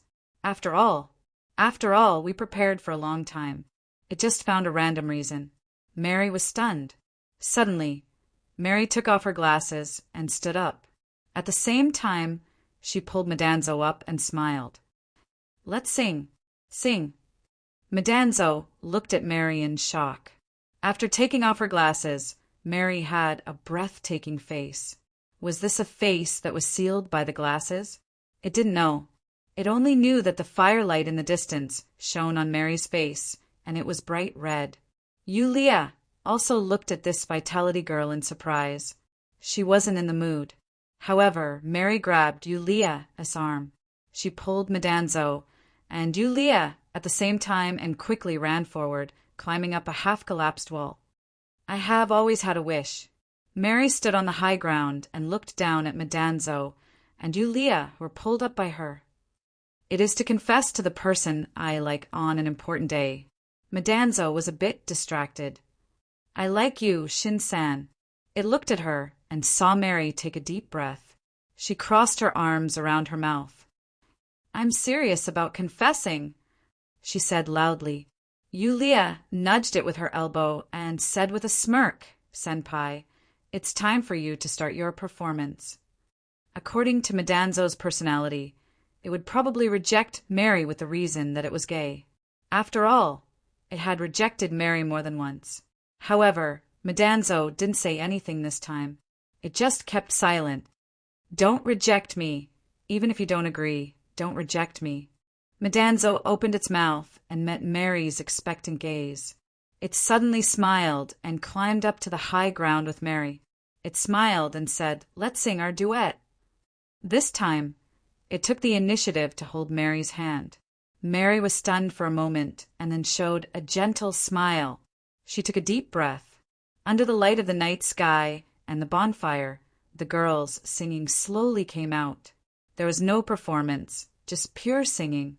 She just sang like that, and the little boy's voice unknowingly became the same as hers. It became a duet between the two of them. This is really... Yulia smiled bitterly and shook her head, but she also stood up in the end. So be it. The three of them sang together, and their voices could be heard far away in the silent night. The rest of the students slowly came from the ruined campus. They were attracted by the singing and were attracted to Mary's side. More and more people came. More and more people came. Some of the students held torches in their hands, while others held candles in their hands. Suddenly, a soft and melodious sound came from the sky. It was a perfect match for the three of them, because this was the song that Medanzo had been practicing all this time. The girl with long silver hair gave it the song and specially asked it to play. But in the end, Medanzo didn't have the chance to complete the song. It was a pity. Medanzo subconsciously looked at Mary, who was next to it. But Mary's body suddenly emitted a faint light. Medanzo was stunned. However, at this moment, a loud sound came. Everyone's eyes subconsciously looked at the night sky. It was a bright light under the night sky. Fireworks! These are the fireworks that were originally prepared for the summer festival. Who set it off? But it's so beautiful! They were looking at the fireworks in the sky, and only it was looking at her. As for her, under the dazzling fireworks, her figure was like a fluttering firefly, gradually fading away. "Nice to meet you, Shin-san." "Ma." Medanzo hurriedly blurted out, then said in a dull voice, "Me too, nice to meet you." Fireworks, no matter how bright and lonely. The girl was here, on the rooftop of the only building that was still in good condition in the pilot school. The old white piano that was originally in the pilot's dormitory was now here. It was brought here by him wearing the fox mask. In fact, the girl with silver hair could have brought the piano here by herself, but she insisted that he bring it here for her as if she was acting spoiled, because this was the last bit of time he had left to accompany her today. At this moment, she was sitting in front of the old white piano, playing the song that she had given to Metatro. She was very skilled. "Congratulations on your graduation, Mary-san," the girl said softly. The piano was still playing. It was a song that could make one's soul rest in peace. It was also the first time that he who was wearing the fox mask listened to the song in its entirety. At the beginning, he listened to it in a music box. At the beginning. The girl continued to speak softly. "The disaster is over, but please don't forget to hug the people around you. You can hug each other, you can cheer, you can kiss at this moment. You can do what you want to do most. This victory was not easy to come by, so please cherish the present and every second of the rest of your life. You've also graduated. Me too." Her white fingers finally stopped on the piano keys, and the music lingered in the air. She suddenly rushed out and directly flew in front of him wearing the fox mask. The girl reached out her hand, as if she wanted to take off his mask at all costs. This time he didn't stop her and allowed her to take off his mask. The moment she took off his mask, the girl was silent and motionless, and a drop of tear fell. He was wearing a pair of black glasses in front of her. There was only a trace of confusion in his eyes. He looked down at the girl in front of him and opened his mouth. I think I had a dream. I should be in the crack just now." The girl with silver hair shook her head lightly. "No, I'm here to take you away." He smiled faintly and reached out his hand to the girl with silver hair.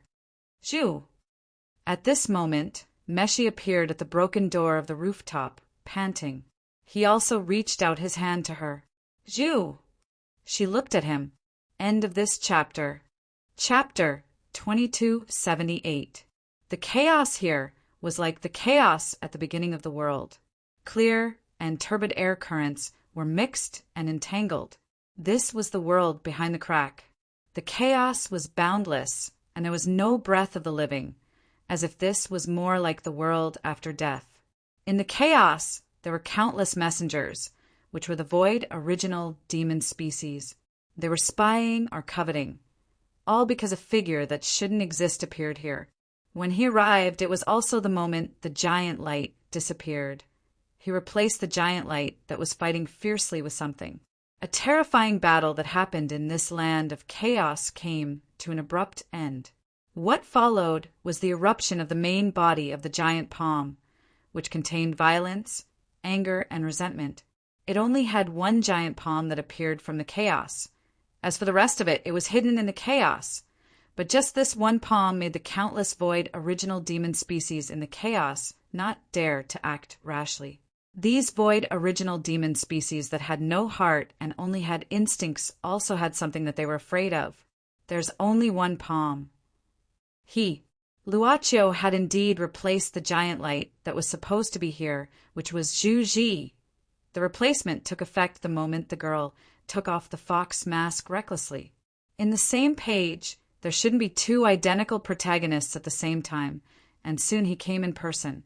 The Book of Gaia could only bear such a heavy burden. It seems that even the Book of Gaia can't describe it, or... Boss Luo sized up the palm in the chaos, as if he wanted to, or had already seen through the chaos, to see the owner of the giant palm behind the chaos. It can't bear you either. The giant palm suddenly stretched out toward him. The void original demon species along the way were annihilated instantly.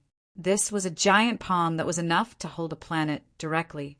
Boss Luo suddenly sighed, as if muttering, "I don't know when it started, but I don't care about such a scene at all." His eyes turned into the color of chaos in an instant. As if it sensed some danger, the giant palm suddenly stopped. Boss Luo was expressionless. "Where are you?" The giant palm seemed to have broken some kind of taboo in an instant and pushed forward again, and even more fiercely. Boss Luo said calmly, "I want to see you." The huge palm madly pushed forward. Boss Luo said calmly, "I've already seen it." The huge palm suddenly trembled and then suddenly retreated. It retreated all the way, as if it had touched a flame and was afraid of being burned. It retreated like lightning and even slowly faded away, fading away from the chaos. "Do you need me to look for you?" The palm vanished in the blink of an eye, and the terrifying aura that had suppressed all primal void demons dissipated as well. Only a faintly discernible thought remained in this place, but it also quickly dissipated. This thought simply conveyed a message. "Don't come over." He didn't know what kind of tone and intonation he used. Without the suppression of the gigantic palm, the endless void original demon species in the chaos instantly became ferocious. But they did not approach Boss Luo in his present state. As if he didn't exist, the void original demon species were now crazily swimming in this chaos land, as if they were trapped in a narrow fish tank. The densely packed void original demon species seemed to be expressing a kind of irritation at the moment. Boss Luo's gaze fell on one place. That was a huge red figure, the Angel of Wrath that had just successfully evolved into a void Azura. The Angel of Wrath had broken through the page world at the last moment before the crack disappeared, and stepped into this chaos land. At this moment, the Angel of Wrath was crazily killing all the void original demon species that approached it, or were approached by it. Luaccio pondered for a moment, and then took a step forward. In the next moment, he had already appeared in front of the Angel of Wrath. He looked at Ludic, whose body had completely merged with the Angel of Wrath. At this moment, Ludic was more like a statue. "It seems that someone has reserved you." Luaccio frowned and said, "On you there is an indistinct fate like the one in the underwater city." The Angel of Wrath was still and motionless. Boss Luo shook his head and said indifferently, "Since you have walked into another fate, you can't take this thing." The boss stretched out his palm, and a teardrop-shaped pendant quickly appeared in his palm. The Holy Glory necklace. "I won't take your things for free." Red silk threads suddenly appeared, like the silk of the red spider lily. They appeared under the Angel of Wrath's feet, and then covered it. In just a moment, the Angel of Wrath had been absorbed into a huge red silk cocoon. Boss Luo waved his hand, and the red cocoon disappeared from this chaos land. Although this was chaos, it was only the chaos described in the Book of Gaia. It was not a real chaos land, nor a real dimensional void. The deep space is the place that belongs to you. There would always be an end to everything.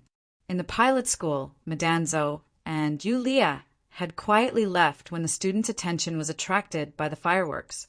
They didn't go far and just stayed in a quiet corner. Yulia looked at 11 hesitantly. 11 seemed to have fallen into silence because of Mary's disappearance. That memory was too terrifying. It was as if they had really experienced another life. Or rather, in their immortal lives, they were given another life. When she didn't remember her origin and only thought that she was a student in the pilot school. But when she thought that she was really Shinji, senpai, how did we wake up? Yulia suddenly asked.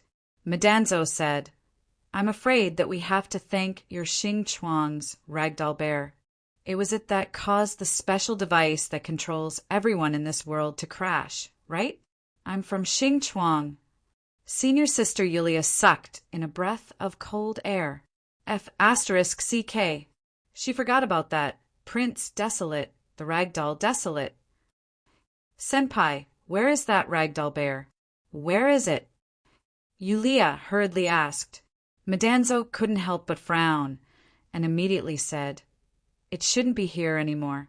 Maybe it was killed by Zhu and only one ear is left. As for why it provoked Zhu, I don't know. So, did you really create the ragdoll bear? That's Desolate. Yulia bitterly smiled. She knew that she couldn't hide it, so she simply confessed.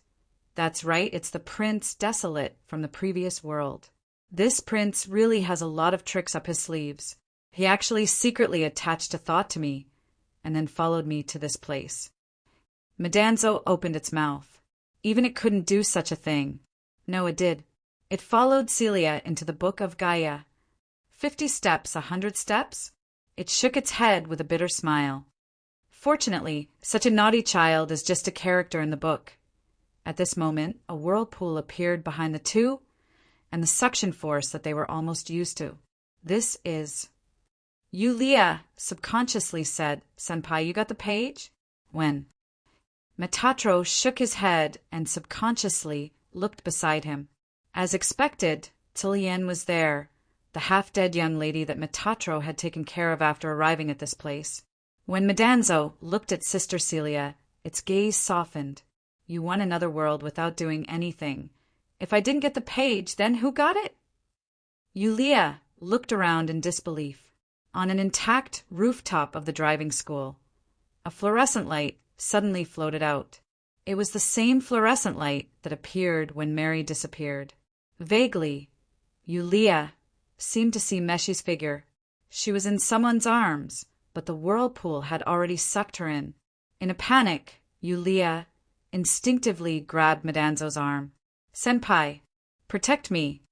You're F***king doing it again. In the void of the dimension, a lone undying being was wandering. From afar, this undying being saw a group of super-powerful void original demons gathering. This caused this lone, undying being to turn pale with fright. This was the depths of the void of the dimension, the deep space zone, which was called the Forbidden Area by countless powerful beings in the void of the dimension. Ordinary small, undying beings entering the deep space zone without forming a black team was like a rabbit running into a wolf's den. But there was no other way. This undying being had always been alone and was used to traveling alone, so it didn't have the intention to form a team. It was just that it had always been careful and didn't get involved in any of its actions. If it wanted to kill someone, it would kill it. Everything was planned before it took action. If it didn't take action, it would be as steady as an old dog. It had always been like this and never suffered any losses. But there was also that one time when it was mysteriously sucked into a spatial tremor. Afterward, it sent a clone to check on it, But who would have thought that this clone didn't turn back after it left? And it even completely lost contact with this clone recently. It was as if a small part of its soul had been forcibly torn away. For an undying being like it, this was a great disaster. Not only did its strength regress, its soul wasn't strong enough, and it couldn't enter the strange places in the void of the dimension. This time, if it hadn't heard that a hidden zone had appeared in the deep space zone and that it seemed to hide some secrets of Primordial, it wouldn't have entered the deep space zone. However, even after entering the deep space zone, it hid far away and tried its best not to come into contact with any undying beings, but to encounter such a large group of terrifying Void Original Demons. Logically speaking, these Void Original Demons have always been in a lazy state. Only when they come across food will they gather like crazy. Could it be that they're gathering to besiege some powerful undying being? It lowered its head and pondered, a glint suddenly appearing in its eyes, as if it saw a chance to take advantage of the situation. Void Original Demons only know how to devour the souls of undying beings, and have no interest in anything else. To be able to attract so many Void Original Demons to gather, it must be an immeasurably powerful undying being. Such a big shot must be rich, right? I'm rich. Is my bad luck over? It instantly lurked and slowly approached. It was extremely careful and was fully prepared. Once there was any sign of trouble, it would escape without hesitation. That should be the one who rushed here after hearing about Primordial. It suddenly thought, but at that very moment, a beam of light actually pierced through the Void Original Demons. A majestic and frightening power sent many Void Original Demons retreating in an instant. Its gaze focused, and it saw that the Void Original Demons were besieging a large crimson cocoon. At that moment, beside this crimson cocoon, there was an undying being wearing a gray robe and holding a magic book, madly slaughtering all the Void Original Demons that came close. It even saw a strange emblem on this undying being's robe. It was the emblem of an Ouroboros. Could this guy be from the Gate of Truth? There were many powerful forces in the Void dimension, and the Gate of Truth was known as one of the most mysterious organizations along with the Transcendent Organization and the Secret Society.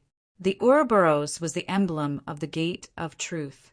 What is that crimson cocoon? It got closer and closer, and was more and more interested in this crimson cocoon. However, its wish to pick up a ready-made item seemed to be going down the drain. This gray-robed mage was actually getting braver as he fought, and was about to break through this group of Void Original Demons. It narrowed its eyes at once. Then it quietly drew a circle in front of itself with both hands, and extended its palms into the circle. This circle was a special space, and inside it were all the things it had collected and created over the years. Soon it took out a huge rifle-like weapon that was 10 meters long from the space inside the circle, and aimed at that gray-robed mage. It licked its lips, and its eyes narrowed at once. "Boss, you must give me a big hit. Take care of this little newbie, please." It was about to shoot. A terrifying aura suddenly descended. Its heart beat violently, and the aiming device on the weapon moved instantly, only to see that the Void Original Demons in front of it were actually scattering madly, as if they were fleeing. That gray-robed mage looked as if he was facing a great enemy, and his expression was solemn. A Void Original Demon with the appearance of a flying ant was slowly flying into the group of Void Original Demons, and on the back of this Void Original Demon sat a human figure.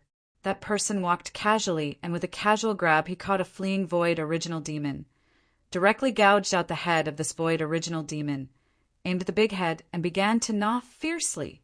This guy is actually eating Void Original Demons. It instantly felt as if it had fallen into an ice cellar, and a chill spread all over its body. It put away the rifle in an instant, turned around, and ran, with no intention of stopping at all, nor did it look back. It kept running. The human figure on the Void Original Demon slowly stood up and saw that big dark red cocoon, and even more so the gray-robed mage beside it. "Finally, I can have a change of taste.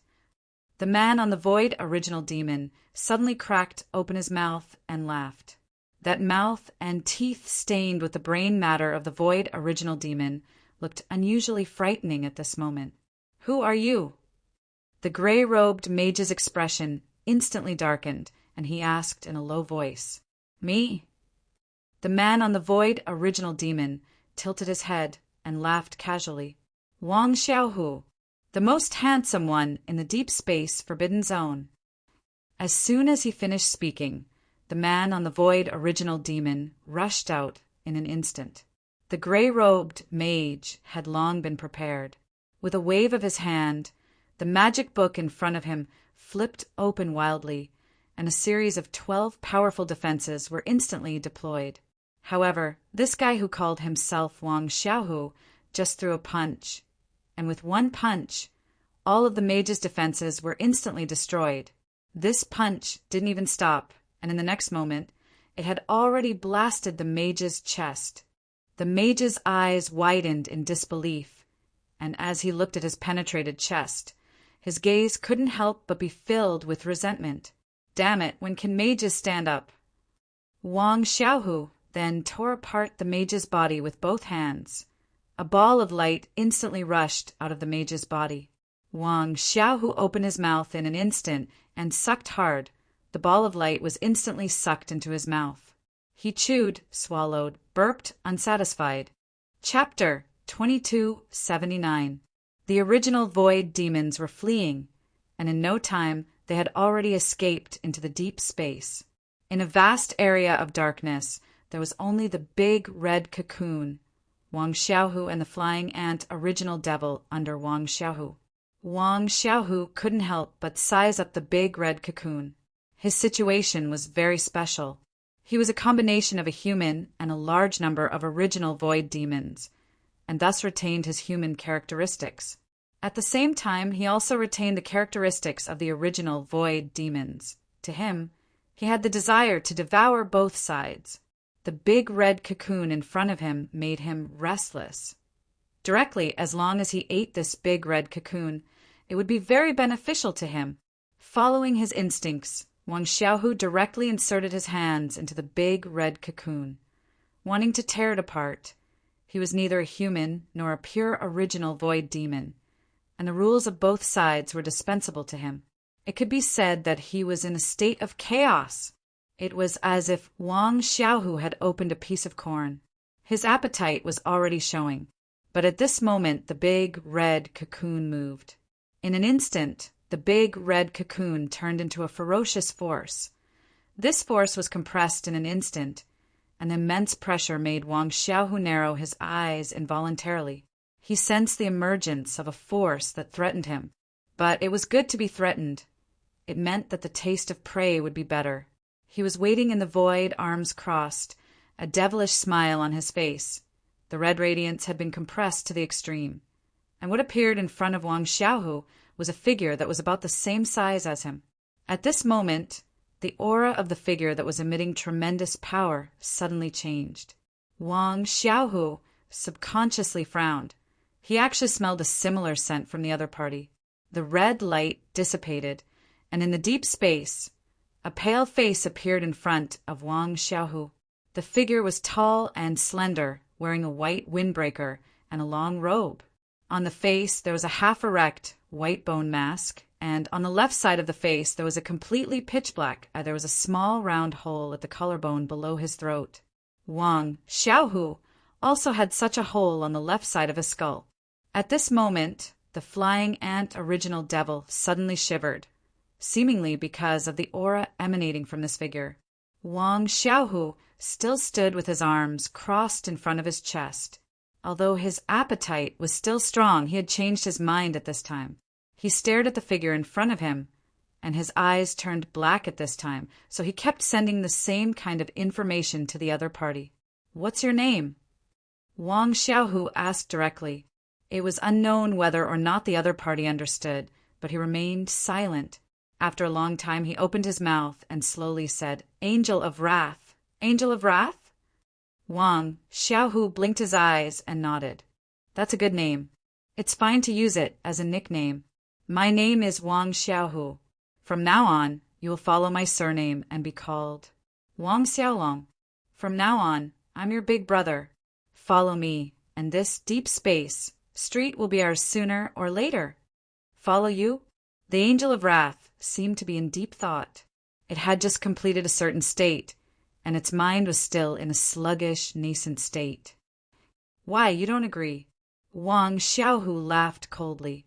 The Angel of Wrath shook its head. Its intuition told it that this guy who called himself Wang Xiaohu was very dangerous. At its current level of nascent, he was really very dangerous. That's enough. Wang Xiaohu laughed. From now on, we are the Longhu brothers. Come, follow me to hunt the deep space street. Hunt. Angel of Wrath. Wang Xiaolong seemed to have an inexplicable reaction to these two words. At the same time, it also felt a sense of hunger. Okay. Wang Xiaolong nodded and was about to move. Wait a minute. Wang Xiaohu suddenly shouted at this moment. At the same time, Wang Xiaohu turned around and punched across the air. In the distance, following Wang Xiaohu's punch, there was a terrifying explosion in an instant. Let's go. Wang Xiaohu chuckled and stepped directly onto the flying ant primordial devil. Boom! The prop in front of it exploded in an instant. It looked at the completely dead creation in horror and couldn't help but break out in cold sweat. Was it discovered? What the hell was that thing? It felt like it had seen something incredible. Who on earth walked out of the big red cocoon? And that guy riding on the flying ant primordial devil, it was already completely far away from the place where the incident happened. Even if it was still spying, it was only using the creation that it left behind as a springboard before it escaped. However, the secret backup plan it left behind was still discovered, and it was afraid that it couldn't hide in this place anymore. With that in mind, it hurriedly fled again. However, before it fled, it quickly sent a message to a certain direction in the deep space forbidden zone. Special information for sale. Meet and discuss in detail. What happened just now had been completely recorded by it. It believed that this information could be sold at a good price, because in the dimensional void there was such an organization that was extremely greedy for all kinds of information. They secretly recorded everything and were known as the Encyclopedia of the Dimensional Void. Secret Society. Among the many giants of the dimensional void, one of the three most mysterious organizations. Senior Yulia was shouting perfunctorily. Then she stepped on something. Oh, here we are. This time, she landed in a very good position. Full marks. She began to size up this new page world immediately, and at the same time, she felt the degree of suppression of her power to judge the difficulty of the beginning. Senior, what's the situation? Senior Yulia asked hurriedly. Do you want to F*King move away from me first? Oh, this is... The little boy rolled his eyes. He had been roaming the dimensional void battlefield for countless years, but this was the first time he had been ridden so many times. Senior, Miss Celine is here. Senior sister. Yulia pointed at a figure lying on the ground not far away and said, Celine is there? Then this is... Madanzo subconsciously looked to her side. There was also a person lying there, but it wasn't Celine. The person beside her was Kay or Lily. But Madanzo remembered that when the vortex opened, Kay or Lily wasn't there. But after descending, this little maid of the Rose Mansion appeared. Senior sister, Yulia, frowned and said, After defeating the apocalypse behemoth, I found this child, but she seemed to have suffered a big blow. I had no choice but to settle her down temporarily. After that, I couldn't care about her anymore. I didn't expect that Kay or Lily would also. It seems that someone did it on purpose. Madanzo looked meaningfully at Senior Yulia. It was the same in the Holy Land's page world. I'm afraid there are traces of it being done on purpose. She suddenly remembered what the Xing Chuang teddy bear said in the student union president's office. Senior Yulia was shocked, but she said calmly, Senior, Did you find something? Madanzo shook her head, casually, then picked up her pipe and said, Although I'm not sure yet, I will find out the truth. I'll bet on the name of the Heavenly Kingdom's leader. Senior, you're making a fool of yourself. Senior Yulia shook her head, secretly. Her relationship with Madanzo was very mysterious. They tested each other, distrusted each other, and selectively exchanged information. But under certain circumstances, they would also trust each other. She walked forward and looked at the place where she landed. In front of her was a desolate city. The architectural style was similar to the one in the Holy Land's page world, but it was different. It seemed that the religious atmosphere was slightly stronger. The entire chaotic city was built around a huge church complex in the center. As for the huge church building, half of it had already collapsed. This capital seemed to have experienced a terrible disaster. But it wasn't that there were no people living here. In this desolate city, there were still quite a few people. However, these people who lived in the city were dressed in rags and looked dispirited, like people who were about to die. Most of them just sat silently in front of their own houses. Senior Yulia got a handcart, put Celia and Kay or Lily on it, and pushed it herself, because Senior 11 was directly suppressed in this page world, and he only had the strength that matched his body shape. Senior, did you notice that the way these people look at us is a little strange? Senior Yulia suddenly asked. Madanzo muttered, Be careful. Although these guys look old and weak, their eyesight is not much better than that of wild beasts. Looking at the situation, the order in this city has collapsed. These people seem to have been abandoned here. Someone is following them. I know. Senior Yulia nodded. She had lost her ability to turn into mist, and now she only had a little fighting ability left. As for her experience, she was quite rich. After a while, the two of them pushed the cart and turned into an alley. At the same time, two figures quickly walked into the alley. They were two guys who directly wrapped their bodies in gray cloaks and covered their faces with rags. But the moment they walked into the alley, they found that they had lost sight of their targets. While they were puzzled, a slender leg kicked toward one of the gray-cloaked guys. The strength was good, and the angle was even better. The long leg directly hit the vital part of the gray-cloaked guy, kicking him to the ground. At the same time, a beautiful figure landed steadily on the ground with a backflip. Senior sister, Yulia, shrugged her shoulders and chuckled. Then, she looked at the other guy in the gray cloak. This page world suppression on her and her senior was almost to the limit, which meant that the people in this page world were at most at the level of ordinary people. She was not afraid. Damn it. Beat him. The guy who had been kicked to the ground screamed in pain and roared furiously. In an instant, the other gray-cloaked guy directly flew over. Senior Yulia smiled. Her fighting skills were the most powerful, and she could kick and pinch people. Seeing the other guy pouncing over, she directly gave a sidekick. The timing and strength were almost perfect. She was very satisfied. However, senior sister, Yulia, sucked in a breath of cold air. She felt a heart-wrenching pain coming from her toes. Her foot should have kicked the other party's chest, but it felt like she kicked a steel plate.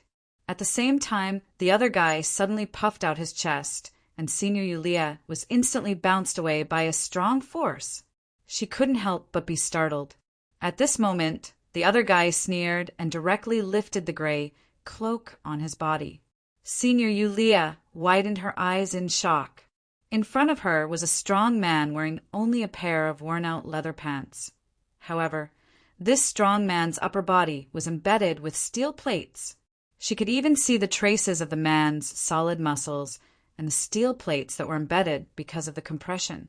Not only that, this strong man's entire left arm was also made of metal. It looked like some kind of inferior metal that was haphazardly pieced together. The guy who had been kicked to the ground at the beginning also got up at this time and lifted the cloak on his body. Senior sister, Yulia, immediately thought to herself, Holy SH*T. This guy even has a steel plate on his head. However, fortunately, there were only two of them. Senior Yulia took a deep breath, thinking that since there were only two opponents, she should be able to deal with them. At most, she would need to use more strength. Senior, take care of yourself. I might not be able to take care of you later. Senior Yulia directly turned her head at this moment. Say, Senior. He didn't know when Metatro had raised his hands, but he was still trying to signal him with his eyes. Senior Yulia's heart skipped a beat, and she subconsciously raised her head, only to see that there were 1, 2, 3, more than 20 figures above the alley. Some of these guys looked like the two strong men with different modifications on their bodies, and some were even holding weapons in their hands. There were metal rods full of nails, crossbows, meteor hammers. There was even one who was holding a machete. At this moment, he was smirking and gently tapping his palm with the back of the machete. The man with the machete looked down at them condescendingly, narrowed his eyes, and sneered. Do you still want to continue? Senior Yulia took a deep breath. Then her eyes narrowed, and she instantly jumped up. The man with the machete frowned and was about to swing his machete. Senior Yulia directly dropped to her knees and said, Sorry, I was wrong. I surrender. The man with the machete secretly wiped the cold sweat off his forehead. Then he heaved a sigh of relief and said in a deep voice, Take them away. 3 women and 1 child. They should be worth a lot of money. Yes. Chapter 2280. In a dirty dungeon, there was a group of young people who looked miserable. Most of them were young girls, and some of them were young boys. Metatro, senior sister Yulia, and the others were now in such an environment. They were captured by a group of bandits. After entering a certain area of the ruined city, they were sent to this place. This place probably wasn't the base of the bandits, since there was a handover process. After the bandits had obtained some wealth from the person in charge of the dungeon, they left immediately. What a bad start. Yulia held the lock of the dungeon's iron door with both hands for a long time before shaking her head. This gave Medanzo a signal. In this place, she couldn't even use star creation. There was no light in the dungeon, and they could only maintain their sense of time by putting food into the dungeon at a fixed time every day. Kate Air Lily woke up the night she entered the dungeon. After Yulia explained the situation to Kate Air Lily, this maid of Rose Mansion didn't get too excited. She just curled up in a corner and didn't talk to anyone. However, Yulia was good at communicating with people.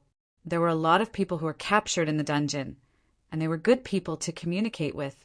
From the mouths of these people, senior sister Yulia and the others quickly grasped some information about this place.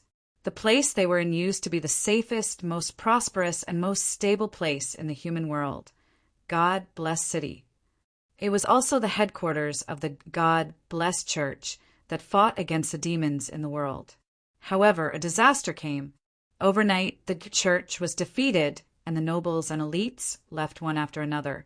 Only the people at the bottom were left, and God Bless City became a desolate place. In this place, there were no moral and legal restrictions. In order to survive, the abandoned humans did almost anything. Some of them found some leftover equipment in the headquarters of the church and started to modify their bodies to a certain extent. They quickly gained a certain level of strength. Soon, the once prosperous God Bless City was divided into strongholds of different sizes by these people. Illegal invasions between strongholds were treated as war. It was a lawless city with no owner. In the past, other than the chaotic battles between the strongholds, there was a terrifying force that suppressed the humans in the city of God Protection. In other words, this terrifying force was ruling over the current God Bless City and was enjoying the decline of the God Bless City. As for the owner of the dungeon, he was actually a slave trader. This slave merchant had colluded with all the forces in the strongholds in the city of God Protection. In other words, the dungeon was a powerful force, and it had accumulated a considerable amount of wealth and resources through selling slaves. With the resources to survive, they would naturally be able to attract more people to work for them. With more people working for them, it also meant that the business of the owner of the underground prison would become bigger and bigger. This was a positive cycle. Don't you want to escape from the city of God protection? Where could he go after escaping from the heavenly blessing city? Ever since the church was defeated and left, the outside world fell into a state of fear. Between the city-states, there were tons of low-level demons everywhere. How many people could make it to the next city-state alive? Even if they made it to the next city-state, who could guarantee that the next city-state wouldn't be another city of God protection?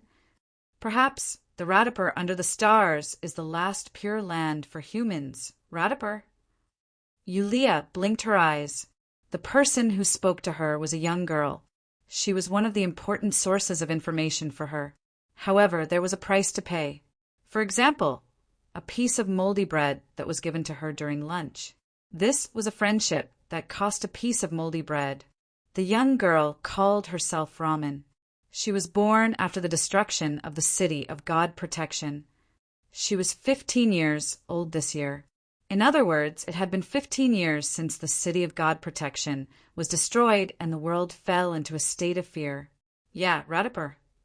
Ramen saw a trace of humble expectation and confusion in her eyes. I heard from my grandfather that it was the last place where the nobles and elites of the human race left the church. Humans won't be attacked by demons there. The land is fertile, and people can walk freely in the suburbs and bathe in the fresh wind. Sister Yulia, have you seen the sea? I heard that you can see the sea in Radiper. She had seen it before. This was the last time Yulia heard about this world from Ramen. That night, Ramen was taken away and never came back. The small boat of friendship was swept away by the giant waves. Something's wrong. Yulia and Madanzo were squatting in the corner and discussing something. The young boy in front of them was no longer the boy with rosy lips and white teeth. Madanzo had been starved to the point that she was only skin and bones. Yulia was in a similar situation. In this world, they were in a very ordinary state. They couldn't eat their fill every day. Let alone escaping this place, they would be distracted by hunger even if they wanted to do something. Even in such a short period of time, Selen's situation was better than theirs. This was why Madanzo insisted on feeding her with her own food every day. Kay or Lily would also give Madanzo a portion of her food every day to maintain Selen's body. After that, she would continue to not communicate with others. What's wrong? Madanzo leaned weakly against a damp wall and carefully tore off the moldy bread. Logically speaking, with your looks and mine as slaves, shouldn't we be high-class goods? Senior sister, Yulia, straightened her starving skeleton-like face rather seriously. Madanzo blinked her eyes. And high-class goods, shouldn't they be very popular? Yulia analyzed step by step. But why can't we sell them? After they were captured and locked in the dungeon, they didn't even get to see the owner of the dungeon once, let alone being sent to an exhibition. Madanzo thought for a while and said, maybe it's because they're poor. That makes sense. Yulia sucked in a breath of cold air. If they were classified as high-class goods with God-blessed city's current living conditions, not many people would be willing to spend a large amount of resources on a slave that could only be used as a toy. If they wanted to buy slaves, they would probably buy slaves like Ramen, who looked normal but had all the necessary functions. Selen hasn't woken up, and the owner of the dungeon doesn't care. Yulia suddenly said, I've counted the food that they put in every day. They actually included Selen's portion. Yeah. Metatro only nodded slightly. It was obvious that he had noticed this illogical part long ago. Unfortunately, all the information could only be obtained from the slaves locked up in the dungeon. Based on their current situation, it was of no help at all. This couldn't help but make these two people who had once commanded the wind and summoned the rain outside begin to doubt their lives. They wondered if they would really die in this cold and damp dungeon in the most sullen way, bidding farewell to their lives. Even the senior sister, who was very good at hiding, couldn't sit still as time passed. Days passed one after another.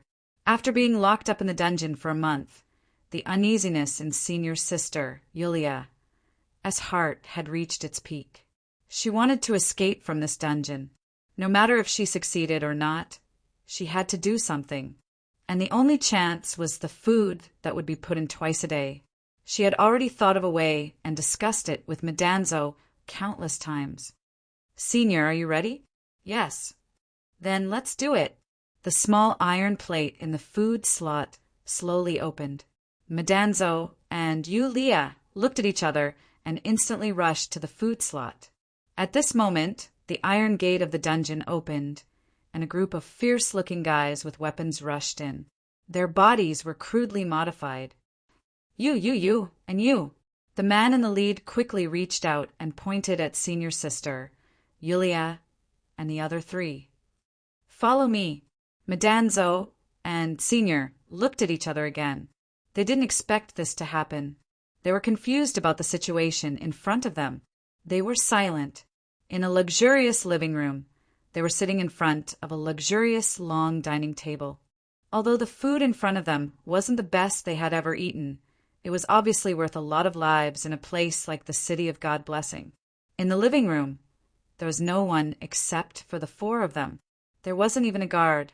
It seemed like the owner of this place wasn't afraid that they would take the opportunity to escape. "So, what's going on?" Yulia couldn't help but frown.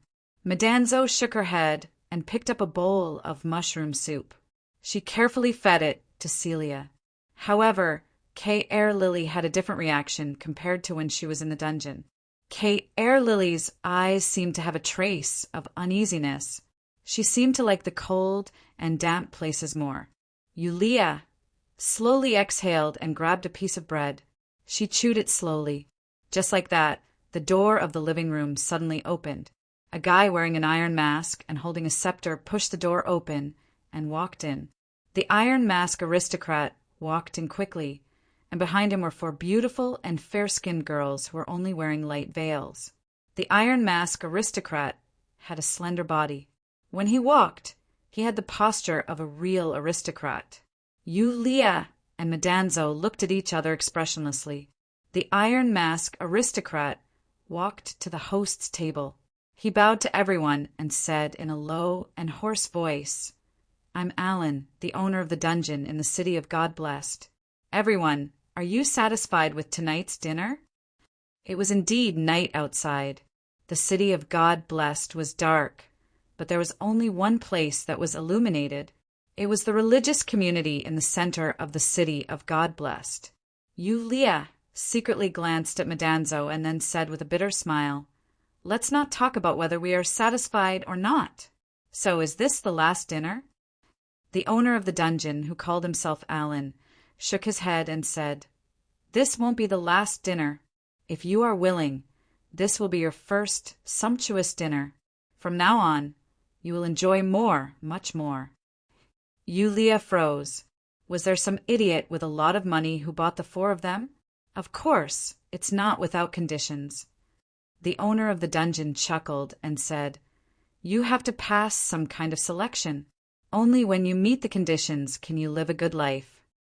Yulia frowned and said subconsciously, "Sir, what can we do for you?" The owner of the dungeon walked to the window of the living room and pulled open the huge curtain. He pointed at the only place that was illuminated in the City of God Blessed. "Do you see that place? The castle of the ruler of the City of God Blessed." Madanzo hesitated and said, "What about it?" The owner of the dungeon casually glanced at the young man and continued to chuckle. "Do you know who the ruler is?" They shook their heads. The owner of the dungeon said, "He is a real aristocrat, a noble among the upper-level vampires.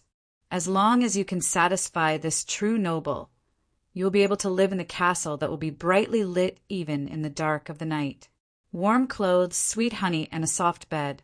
Yulia smiled bitterly. "What a beautiful future. I'm afraid it's not easy to get this kind of future, right?" "Of course."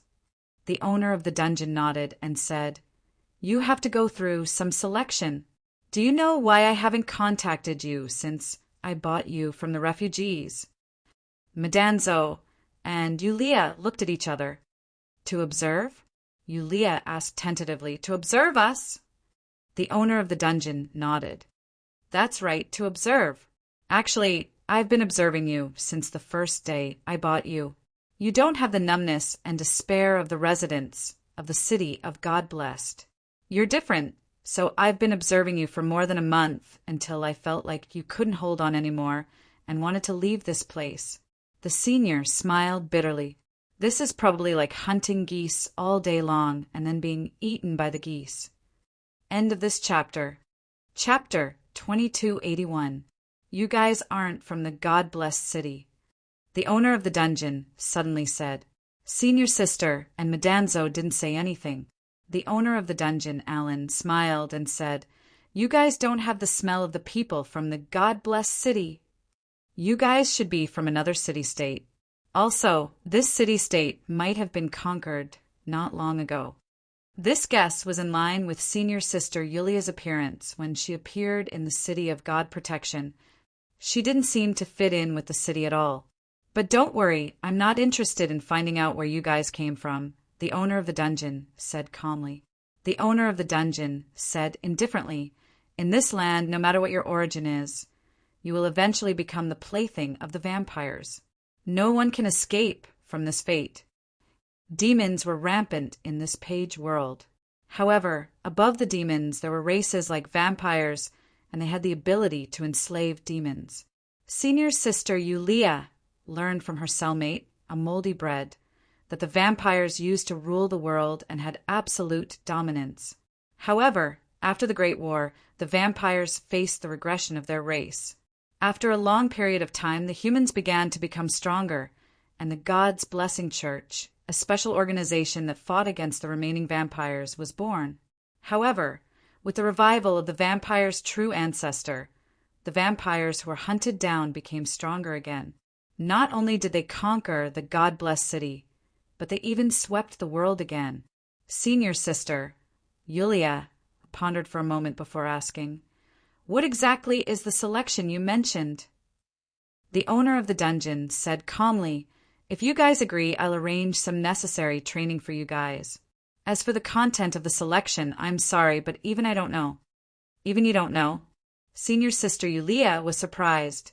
The owner of the dungeon said helplessly, "Everything depends on the will of the ruler in the castle. Unfortunately, the real owner of the God-blessed city is a very fickle person.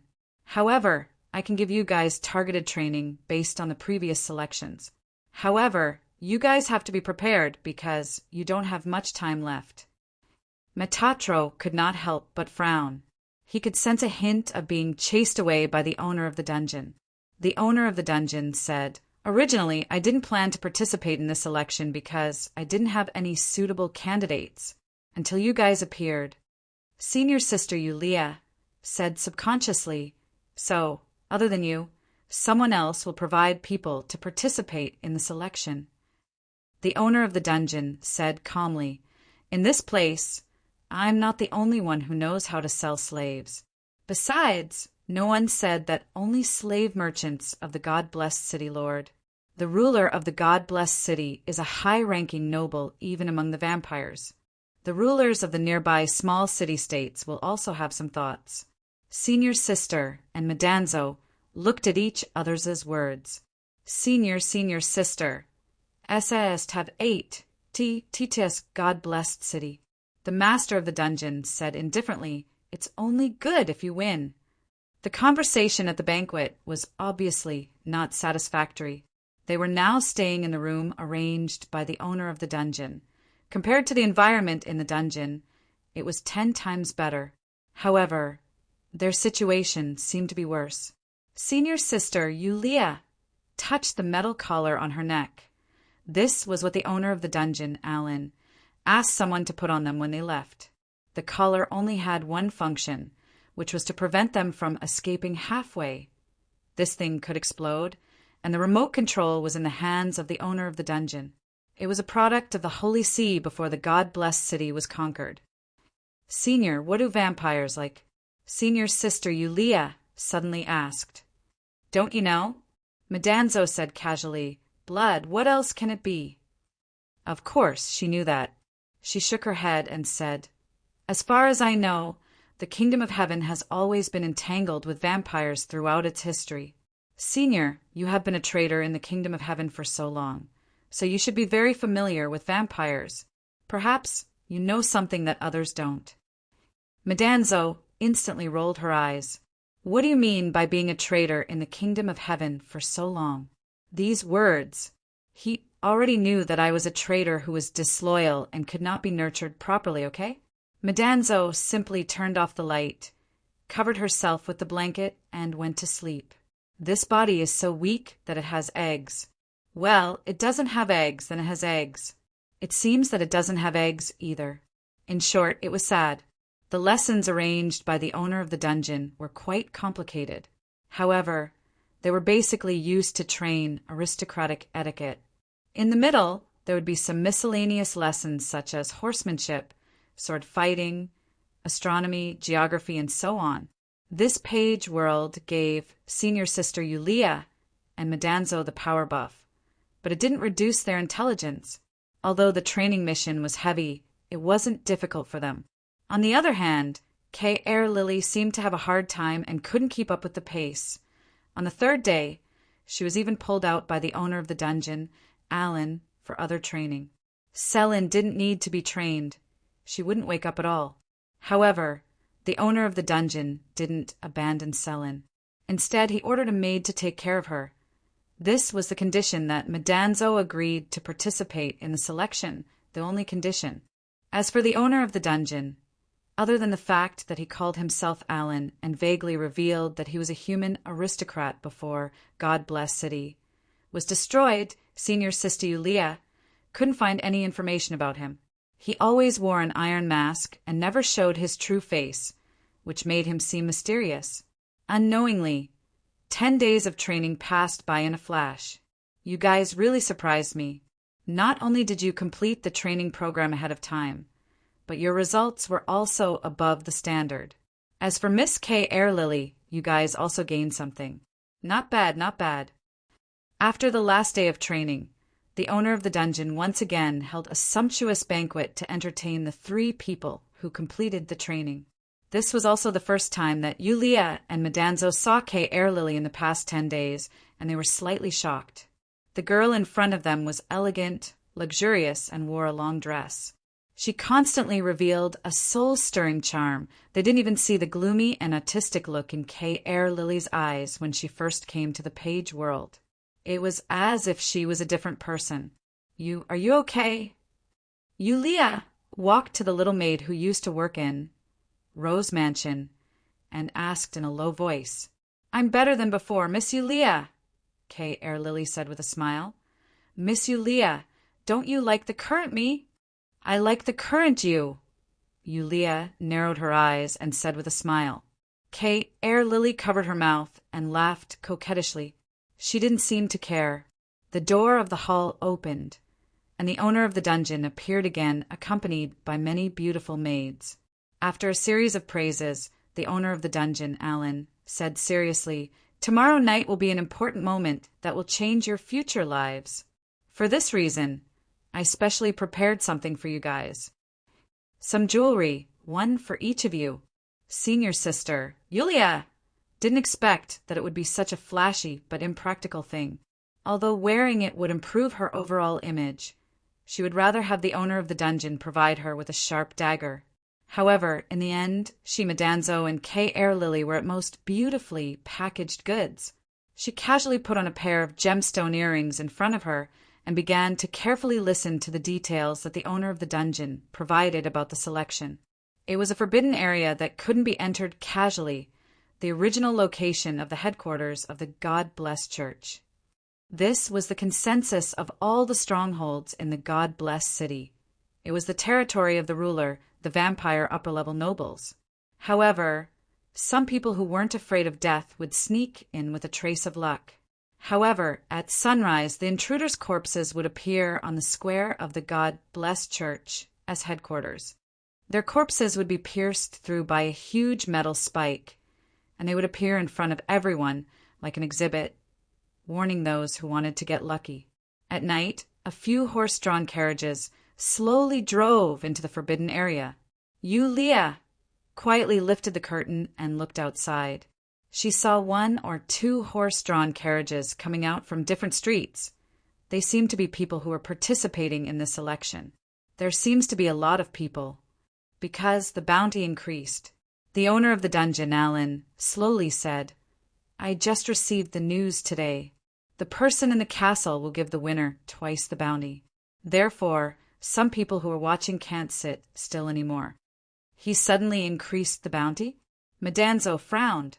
The dungeon owner said calmly, "I told you that the owner of the castle is a fickle guy. He can increase the bounty or decrease it temporarily. All of this is just a game to kill time for him. However, you guys are willing to play this game."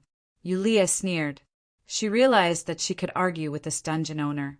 As long as she didn't go too far, this dungeon owner was quite patient. Maybe it was because of his cultivation as a human noble. "What's that?" Madanzo's voice suddenly sounded. There was a hint of surprise in his voice. This was something that Senior Yulia rarely heard. This was because most of the time Senior 11th's shock and astonishment were all faked. However, this time it seemed very real. She subconsciously looked out of the carriage. At this moment, the carriage was passing by a huge square. There were densely packed metal spikes on the square. Corpses were hanging on these metal spikes. Some of them had turned into white bones, some were rotten, and some were even fresh.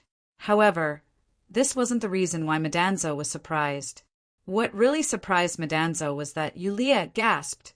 Among the numerous metal spikes, there were a few that were particularly tall. They seemed out of place among the other metal spikes. Hanging from these huge metal spikes were dried corpses wearing some kind of uniform. Those are the former clergymen of the God-blessed church. The dungeon owner said calmly, after the God-blessed city was conquered, the corpses of the clergymen were hung here as trophies. This is the vampire's way of showing off to the defeated clergymen of the church. Legend has it that the nobles of the church had fled to the last pure land, Laputa, the ideal kingdom in the sky. They were hung here so that the losers in the sky could see them clearly. Yulia and Madanzo didn't care too much about the dungeon owner's explanation. What really caught their attention was that on these pillars of shame of the God-blessed church, they found a huge metal armor. Cats, the armored man, cats. It wasn't just cats. There was also Qingtiandal and a huge toad. They are dead. Madanzo's voice was low. Yeah, they actually... Senior sister, Yulia, had an incredulous look on her face. Qingtiandal, the armored man, cats, and the toad Taramaru. In the pages of the Book of Gaia, the 4 supporting characters were all dead except for Bluebird. Moreover, they were hung up in such a despairing way. The carriage suddenly became silent. An extremely oppressive atmosphere quietly spread around Yulia and Madanzo. "Are you nervous or afraid?" The dungeon owner's voice was low. It was obvious that he had noticed the abnormality in the two. "Mr. Allen." Yulia let out a sigh and said slowly, "I want to confirm that the God-blessed city was conquered 15 years ago. 15 years and 7 months. The dungeon owner instantly gave a more specific answer. The true ancestor of the vampires came to the God-blessed city and defeated all the high-level demon hunters of the church in one night. He also nailed the church's leader on the God-blessed square. Since then, darkness descended and the human nobles fled. Why? You should have learned this during your training. It's just a review." Yulia smiled casually. "After all, the things outside are quite impactful." The dungeon owner said calmly, "We are about to enter the castle. Adjust your mentality." With that, the owner of the dungeon closed his eyes and remained motionless. The carriage slowly stopped in front of a huge and majestic palace. This was the final destination that all the contestants could reach. From the carriages, some well-dressed young girls or handsome young men, as well as some who seemed to be the leaders of various forces, were walking down from the carriages. The dungeon owner, Alan, was obviously very famous among the crowd. Along the way, many people came up to greet him. Suddenly, the gate of the palace opened, and a group of guys in black armor walked out. The leading black-armored warrior said in a deep voice, "Please show me your invitation letter." Hearing this, the dungeon owner, Alan, slowly took out a gray envelope from his pocket. There was a golden emblem on the envelope, a blooming rose. "This is—" Yulia couldn't help but stare. She seemed to have seen the rose emblem on the envelope before. At this moment, a blood-curdling scream rang out. Not far away, a slightly fat middle-aged man in luxurious clothes was pressed to the ground by two black-armored warriors. Their sharp swords were placed on the middle-aged man's neck. Forging an invitation letter is a capital offense. The middle-aged man screamed in horror, "Impossible! My invitation letter can't be fake. Last time, I personally gave Sir Asakes a precious document from the old world. It was an invitation letter that Sir Asakes gave me. It can't be fake. Go and ask. Sir Asakes can testify for me." The sharp sword slashed down, and the middle-aged man's head rolled on the ground. In front of the majestic palace, everyone was silent. The middle-aged man's corpse was directly dragged away by the black-armored warriors. "Senior, just now that guy said, what, sir?" Yulia opened her mouth and looked at Madanzo. Her eyes flashed with even more disbelief. "Asakes," Madanzo said a name softly. Yulia suddenly shivered. She remembered where she had seen the golden rose emblem on the invitation letter. That was clearly the rose on the signboard of Rose Mansion. End of this chapter. Chapter 2282. Perhaps it was just a person with the same name, if there was no rose emblem on the invitation letter. But obviously, coincidences wouldn't happen multiple times. At the venue of the Holy Maiden ceremony, the people who were swept into the Book of Gaia by the black mud were basically scattered in different pages. If the boss of the Rose Mansion was really in this page world, it wasn't inconceivable. However, what made senior sister, Yulia, feel strange was that Boss Arthas was clearly just an ordinary person in the free city of the Holy Light Kingdom. Yet he had become a vampire nobleman here? She could only ask him face to face to know the reason for this. However, after experiencing the Calvin incident in the last page world, Senior Yulia wasn't sure if Boss Asakes was also a reincarnated outer god. It couldn't be so coincidental.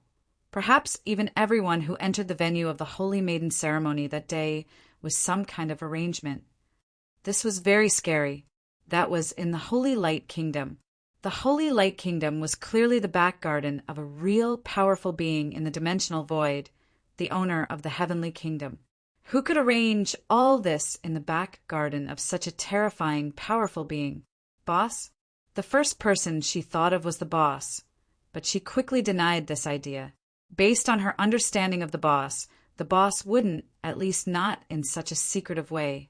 What was there to arrange? The Kingdom of Heaven was also sold out by the shop.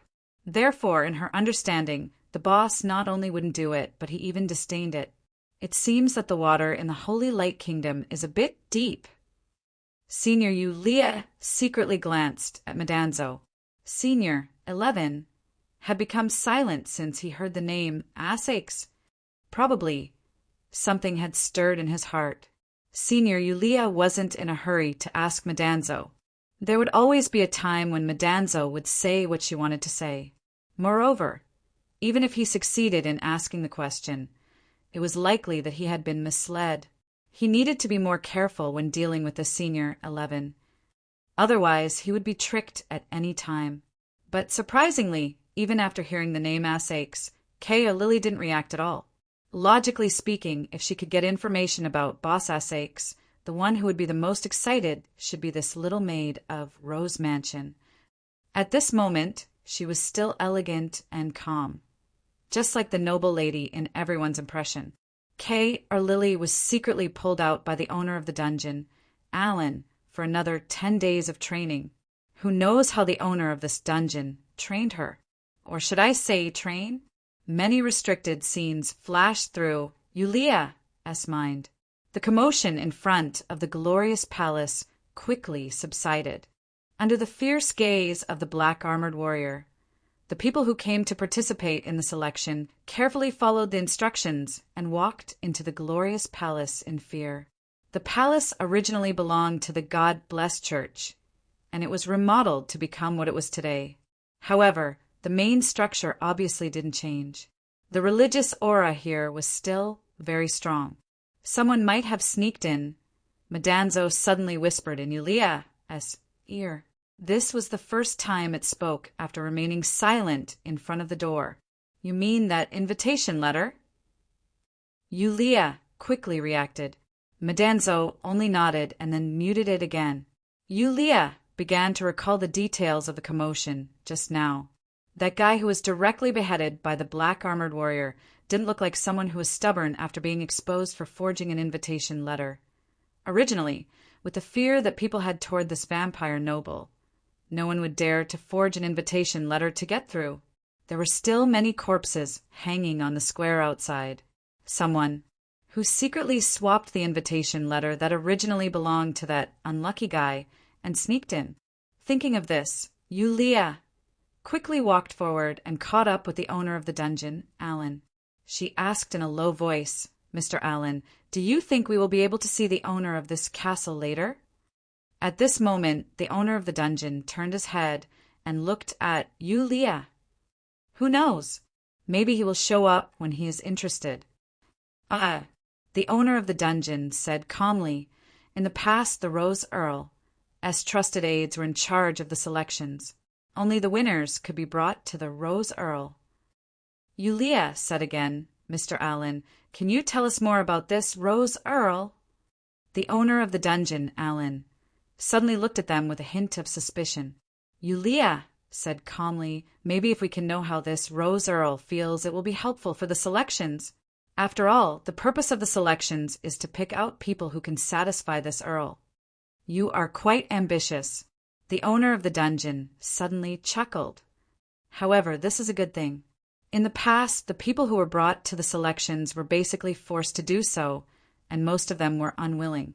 Perhaps only someone like you, who is willing to risk everything to climb up the ranks, even to the point of selling your body to the devil, will have more opportunities." Senior sister, Yulia, didn't feel unhappy that someone had exposed her true nature. The main thing was that with her current strength, she couldn't be unhappy, right? "We don't know much about this Rose Earl."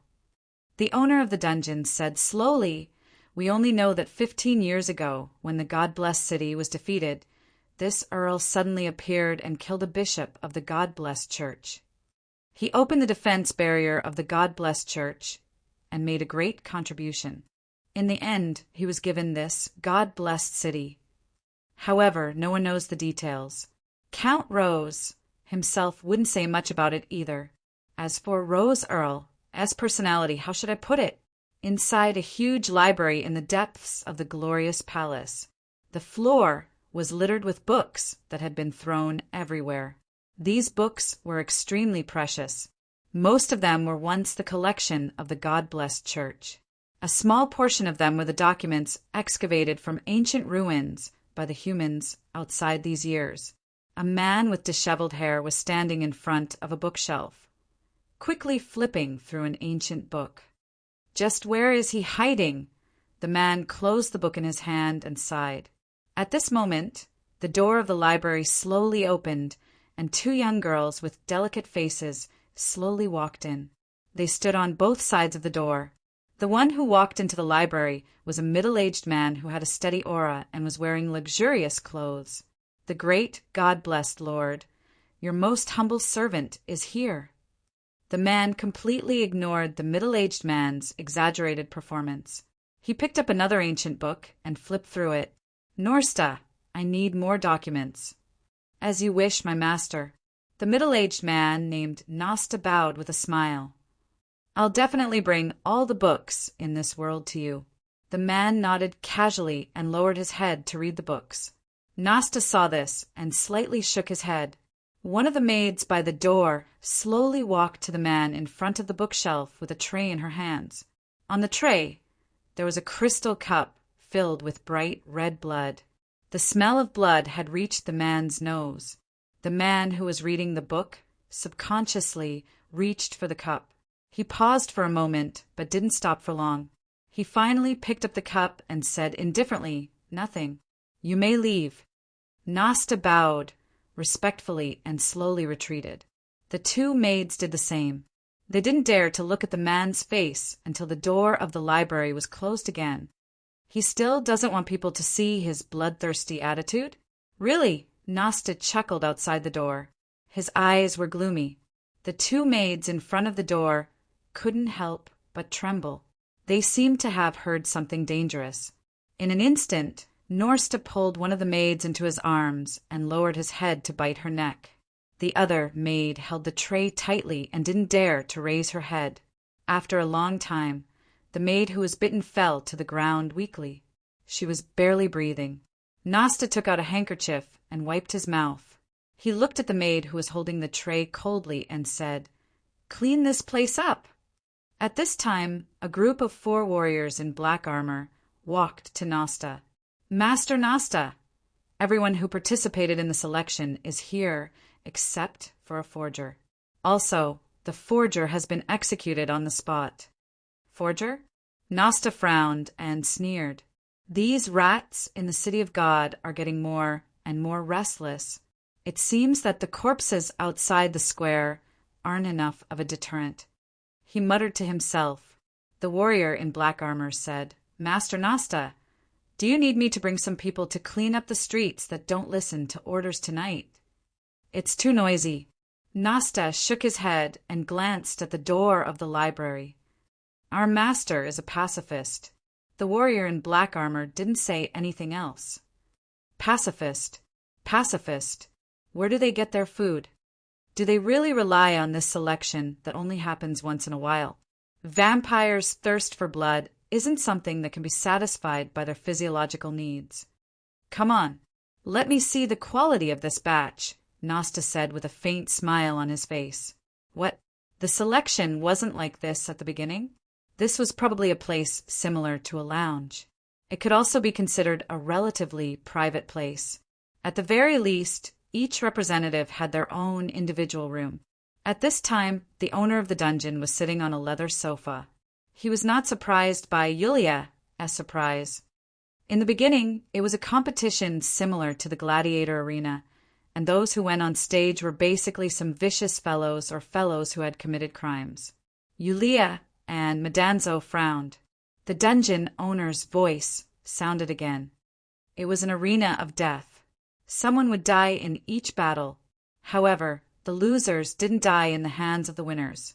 Instead, they died in the hands of the spectators. There are spectators. Yulia froze. In this castle, Rose Earl isn't the only vampire. The dungeon owner sneered. Did you see the warriors in black armor at the entrance? Those were the ones who degenerated and became vampires.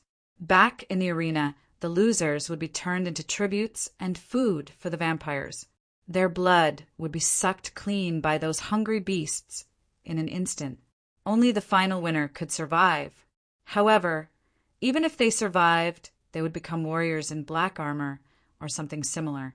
But now, Yulia couldn't help but frown. It was supposed to be a death arena, but now it was like a beauty pageant. The difference between the two seemed to be too big.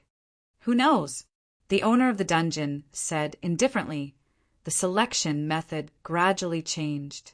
Maybe the vampires are tired of the smell of the thug's blood.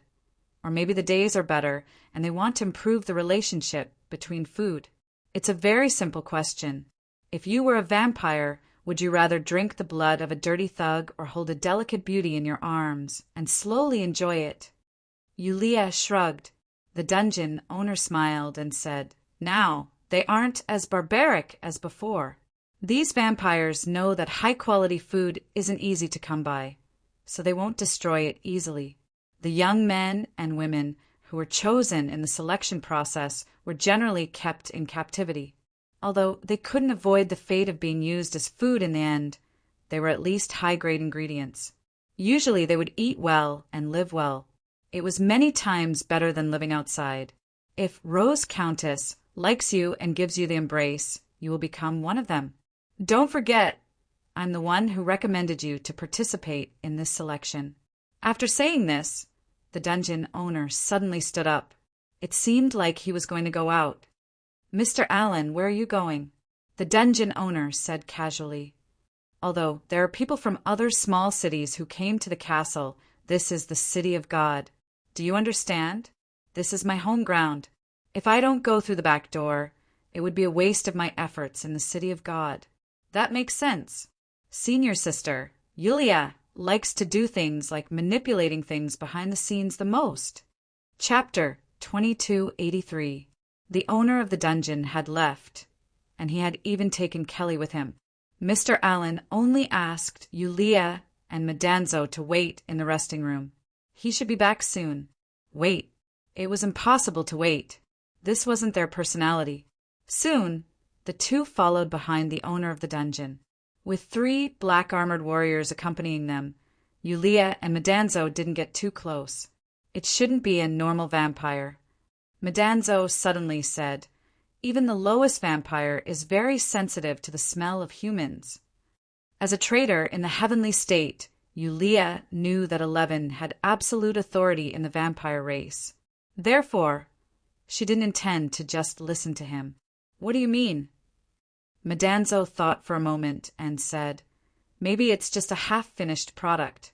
It has some of the characteristics of vampires, but it doesn't have the ability to live forever. It's even possible that it's just a ghoul, but it still has some thinking ability. Seems like we've reached our destination, Yulia said softly. At this moment, the owner of the dungeon had walked into a wide door.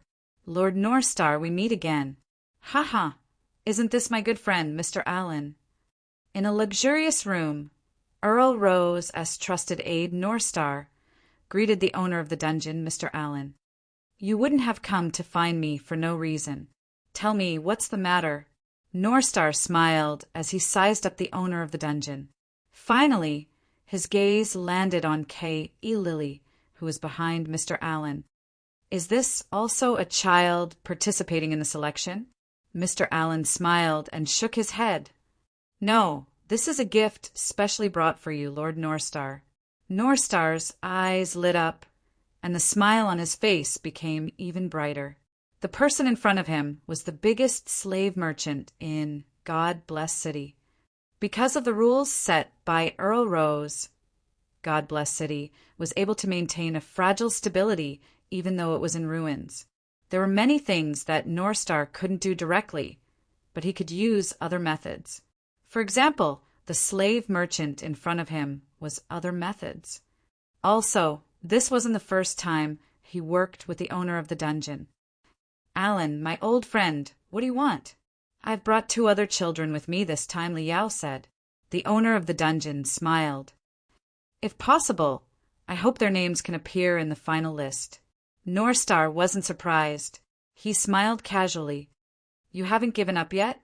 It's obvious that the Earl doesn't want to see you. The owner of the dungeon said, Northstar, my body's body. I can give you the same thing, Northstar said calmly. It's a pity that you're too ambitious. Old friend, you're wearing down my patience. You can save me, the owner of the dungeon said calmly. But then, my identity won't be exposed. Vampires have their own rules. Without the owner's permission, giving a gift to a human, I don't think you can bear the consequences. Northstar looked calm.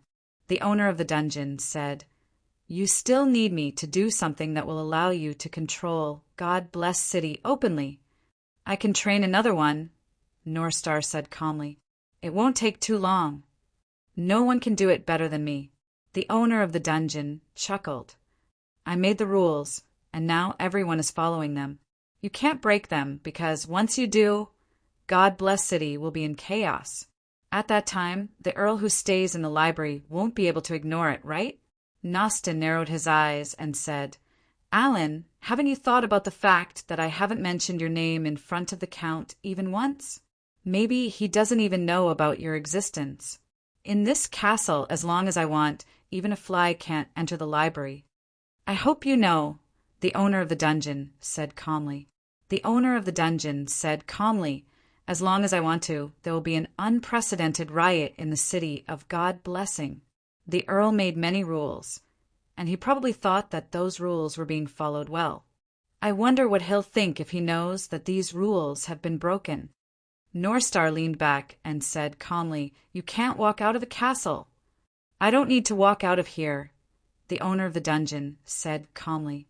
Every time I come here, I'm thinking that I can't leave. Lord Northstar, you don't really think that I'll come here without any preparation, do you?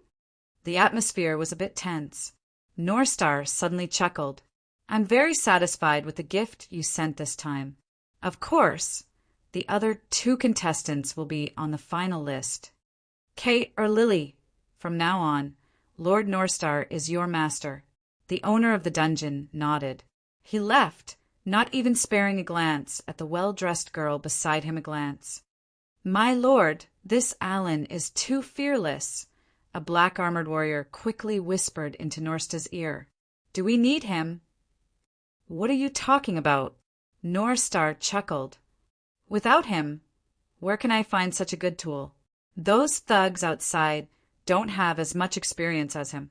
You don't really think that this guy only does business in God Bless City, right? But he's an ambitious guy. Northstar waved his hand. Northstar waved his hand and said, But in the end, he's just a human. Replacing me is just wishful thinking.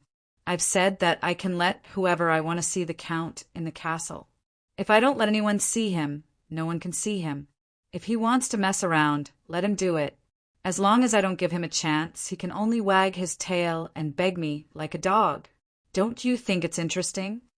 The black-armored warrior couldn't help but sneer. Northstar said, But Alan is indeed a mad dog. If he's pushed too hard, he'll bite. Humph! When he can't take it any more, I'll make him crawl over to me and beg me. To get the Count's favor, he has to be a middle-rank vampire. I spent more than 10 years to get to where I am today. At most, he's only worthy to be my servant. The black-armored warrior nodded. Then he glanced at Kay or Lily, who was standing like a doll. Greed flashed across his eyes. Lord, this gift. Send it to my room. Northstar waved his hand and squinted his eyes in appreciation. When the selection is over. Who's outside? Northstar's gaze suddenly froze. He looked out of the window and grabbed a chair, throwing it out. The huge force not only shattered the chair, but also the window frame. The black-armored warriors in the room rushed out, but didn't find anyone. A black-armored warrior crouched on the ground and sniffed. Someone was here. There are 2 different smells. Northstar frowned and thought of something. There's a report saying that a forged invitation was found. Someone sneaked in. A black-armored warrior was the first to react. It's a rat. Northstar sneered. Send my order. Gather everyone. It's starting. Also, block all the roads to the inner castle. Even a fly won't be able to get in. Yes, deep in the palace in the library, a man with disheveled hair slowly opened his eyes. He looked at the crystal cup in front of him absent-mindedly. There was still a trace of red at the edge of the cup. The man rubbed his head, grabbed a bell on the desk, and shook it. After a while, a beautiful maid pushed the door open and entered. Master, what can I do for you? I think I heard something outside. Did something happen? The man asked casually. The maid said unhurriedly, Maybe it's from the death arena. Death arena? The man frowned. It's starting so soon? Master, it's been a month, the maid said with her head lowered. Another month, huh? The man shook his head. Time flies. The maid said, Master, Lord Northstar asked me to ask you if you want to go to the arena to watch. Lord Northstar said you haven't appeared for a long time. If possible, it's better for you to appear. After all, you are the ruler of the city of God. The man waved his hand and said, "There's nothing to see. I won't go. Come here and help me see if there are any books that I haven't read yet." "Yes, master." Could it be him? In a corner of the palace, Yulia and Madanzo were squatting in a dark room. "Who is it?" Madanzo put her ear on the door and asked. They had just escaped from the room where Rose Earl, as henchman, was meeting with the dungeon master. Outside, a large group of black-armored warriors was searching for them. That Rose Earl, as trusted aide, was probably not something a group of black-armored warriors could compare to. He was a real vampire, and his 5 senses were abnormally sharp. "Norstar," Yulia said in a low voice. "Norstar? Did you say Rose Earl as henchman?" Madanzo couldn't help but frown. "Yulia," suddenly asked, "Senior, didn't you say you know a lot about the Holy Light Kingdom? Then let me ask you, do you know if there's a person called Norstar in the Holy Light Kingdom in the Free Cities?" Madanzo thought for a while and said, "There is such a person, and his background is not small. Norstar is the same as Calvin. He is also one of the grand scholars in the Free Cities. He is also the leader of a faction called the Purcell School. He is different from Calvin, who is an ascetic. He is very good at socializing. How should I say it? The purpose of this school is to share with others." Yulia thought for a while and said, "I also know a guy called Norstar. I don't know if he is a grand scholar, but he is secretly the manager of an underground casino in the Free Cities. Moreover, as far as I know, this underground casino provides special services for the Free Cities and even the other 7 major figures. This even involves some of the Holy Maiden candidates who have lost their footing." "Where did you hear this?" Madanzo couldn't help but frown. What kind of person was it? Strictly speaking, it was a specter. A specter that hid in the Holy Light Nation's destiny system. It could collect a lot of information about the Holy Light Nation. As long as there was a destiny system, it could logically be said that there were no secrets to it. However, it didn't know about the existence of this casino that Yulia was talking about. Could it be that the person with authority in the destiny system had secretly blocked it? Or, how do you know this? Yulia subconsciously said, "Because I went to this casino before." Madanzo blinked and tactically leaned back. Yulia rolled her eyes in annoyance. "What are you thinking? Those so-called major figures of the Holy Light Kingdom want me to go to the casino. It's 1,000 years too early to dream." Madanzo canceled her tactic and leaned back. At the same time, she frowned. "What else do you know?" Yulia said, "As far as I know, although this Norsta is the manager of this underground casino, he seems to have a mastermind behind the scenes. However, I don't know who the mastermind is yet." She had fought her way through the underground casino, but she didn't expect that Norsta had already gone to the venue of the Holy Maiden's ceremony as a judge. She had no choice but to pretend to be Norsta and contact the mastermind. Unexpectedly, the mastermind was very decisive. After knowing that the casino was exposed, he directly remotely blew up the entire place. However, Norsta managed to escape because of this. So this Rose Earl, as trusted aide, is the grand scholar of the Free Cities, Norsta? Yulia narrowed her eyes. What are the grand scholars of the Free Cities? Do they always do bad things? Madanzo shrugged and didn't say anything. Yulia opened the door a little and peeked outside. After thinking for a while, she said, "There's no one outside. We can't stay out for too long. Our lives are still in Alan's hands. Inner castle, go in." A black-armored warrior brought Kay Forehead Lily into a luxurious room. This was the personal room of the Earl, as trusted aide Mr. Norsta. In terms of luxury, it was even more luxurious than the Earl's room. However, the Earl almost never went back to his room. "Wait here. When the selection is over, Mr. Norsta will come back to see you," the black-armored warrior said calmly. His task was very simple. He just had to watch over this beautiful girl until Mr. Norsta arrived. "Please wait." In the room, the beautiful girl suddenly said softly, "What else do you want?" The black-armored warrior was impatient. To him, the girl in front of him was constantly emitting a fatal temptation. She was far more beautiful than those vulgar blood servants. However, this girl belonged to Mr. Norsta. They couldn't touch her. Only when Mr. Norsta got tired of her would he reward her. At that time, this girl probably wouldn't be as perfect as she was now. However, she would still be much better than those vulgar blood servants. Perhaps he would be able to taste her soon. Thinking of this, the black-armored warrior's throat became dry. His blood-sucking fangs could be seen. "Do you think I'm beautiful?" The girl spoke softly. Her hands were on her collar, and she slowly unbuttoned a button. The snow-white collar was revealed, and the black-armored warrior's pupils suddenly shrank a little. The girl had already wrapped her arms around the black-armored warrior's neck. Her body was pressed against that cold armor. She even bit her lips so hard that they bled, staining them with a touch of dark red. The black-armored warrior's eyes suddenly became excited. His lips trembled. His blood-sucking fangs were completely exposed. His instincts instantly overwhelmed his rationality. At this moment, a sharp pain came from the back of his neck and instantly spread throughout his entire body. The black-armored warrior fell to the ground in an instant. He twitched nonstop.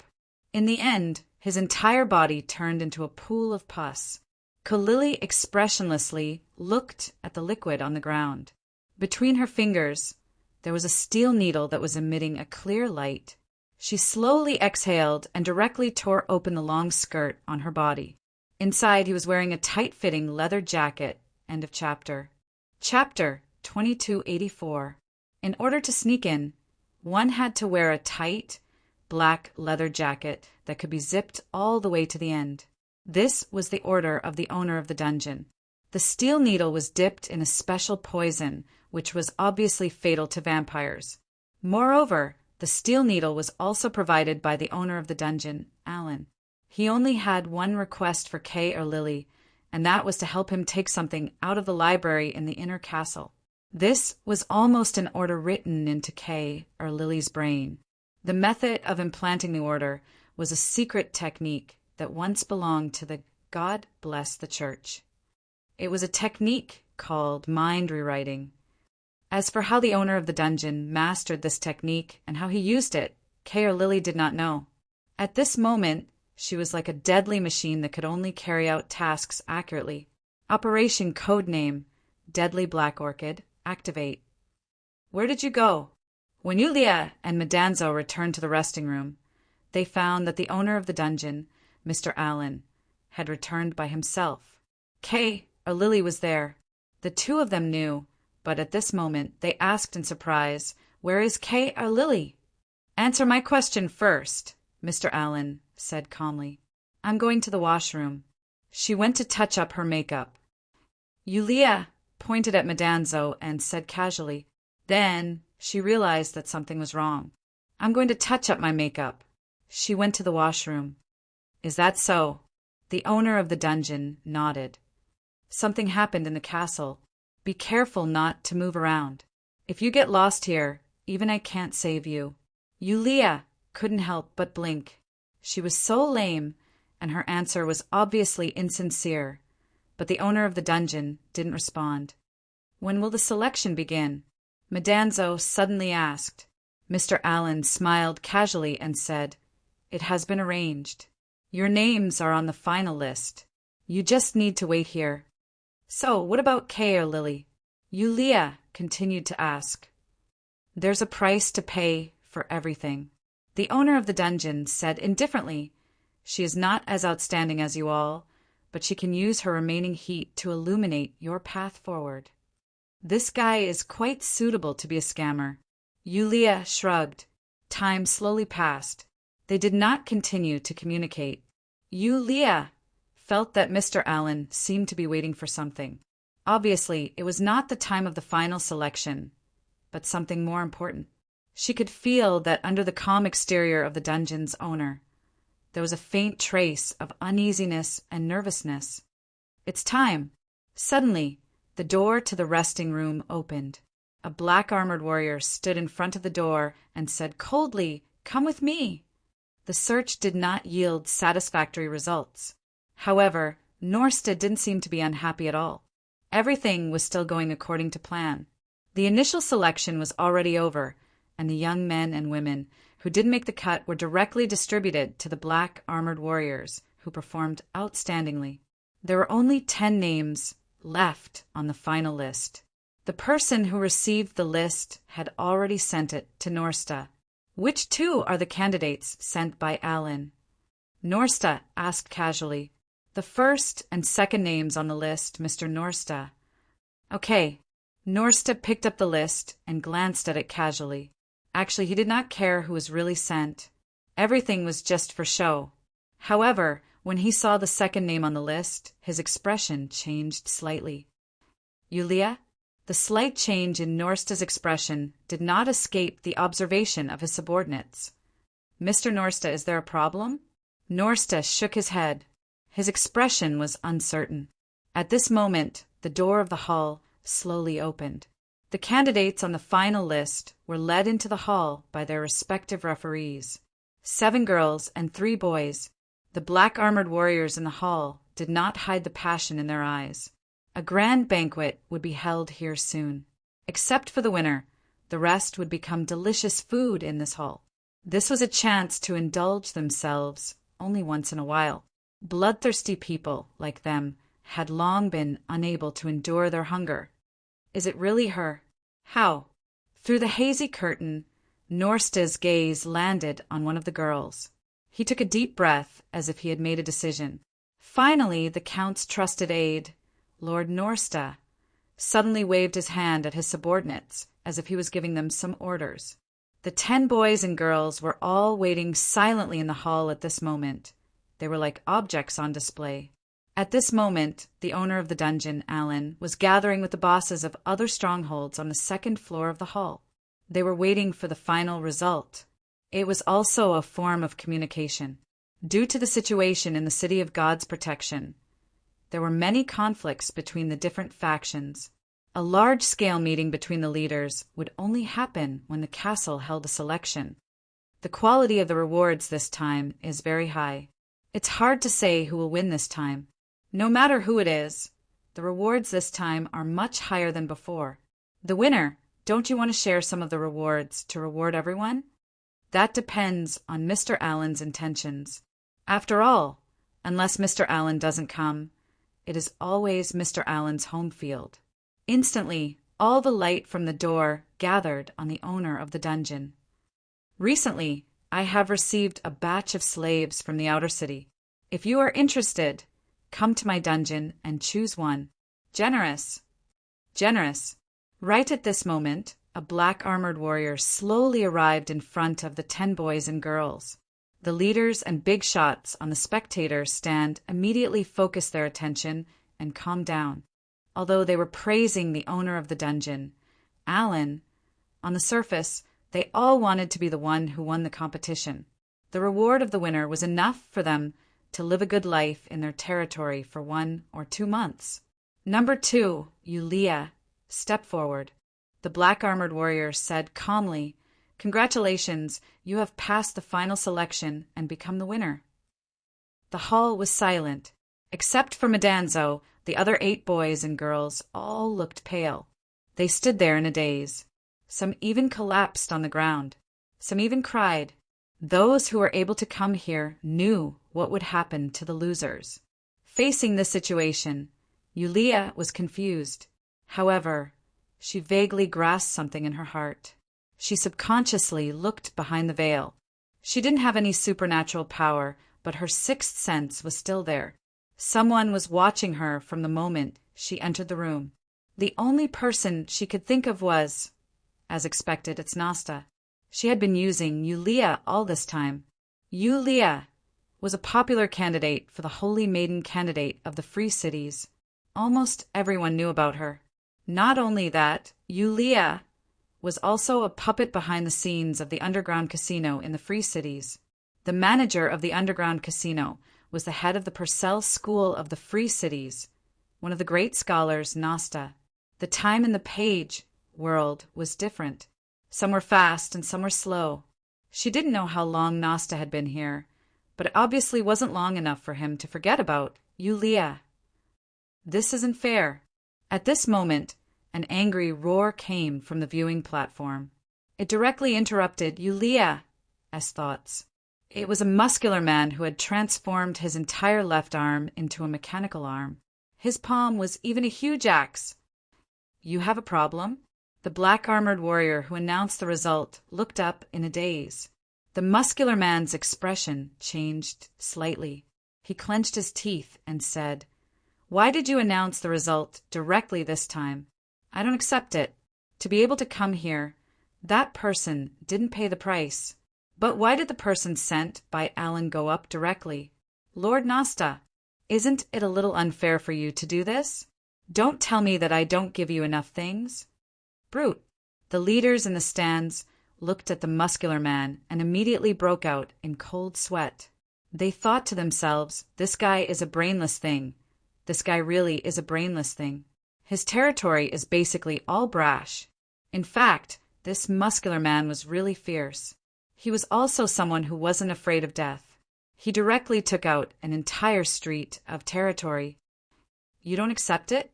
A voice came from behind the curtain. It was Nasta's voice. The muscular man roared and directly jumped down from the viewing platform. "Lord Nasta," everyone fought for their territory. "Who didn't pay the price? If you think that Alan gave you enough benefits and directly chose the person he sent, then I can also give you the same thing."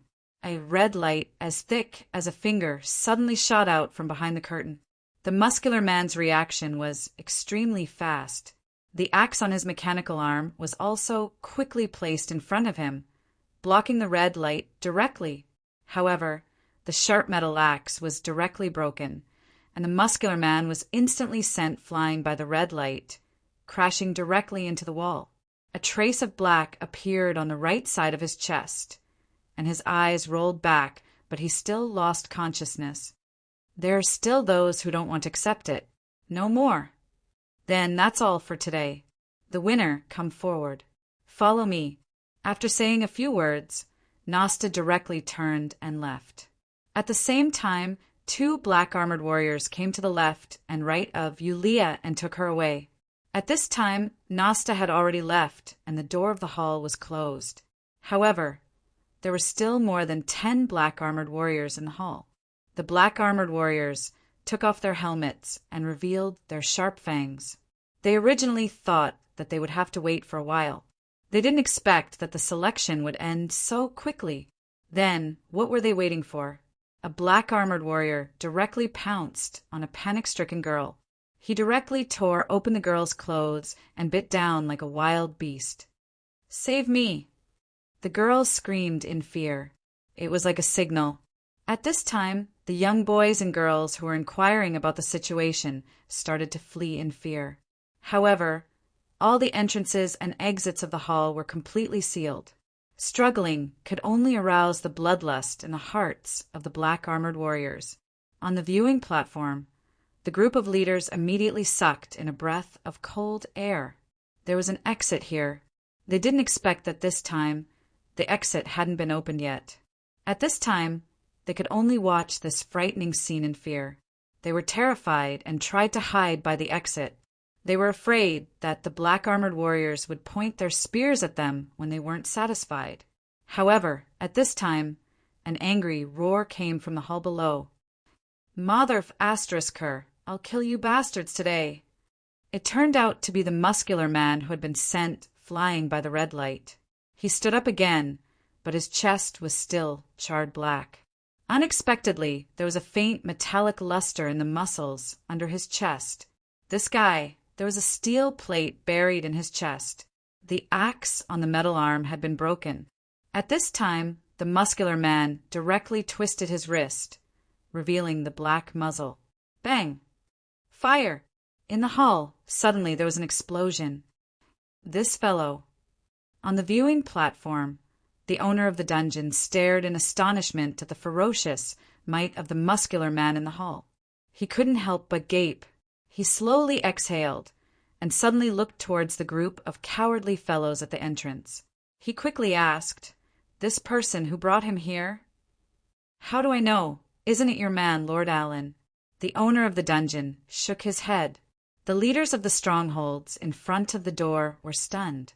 The owner of the dungeon said with a serious look, "The invitation of the unlucky guy before." "It's him?" Everyone looked at the muscular man who was crazily firing at the vampire in the hall. As if thinking of something, their faces changed and they said, "No, he messed up our arrangement."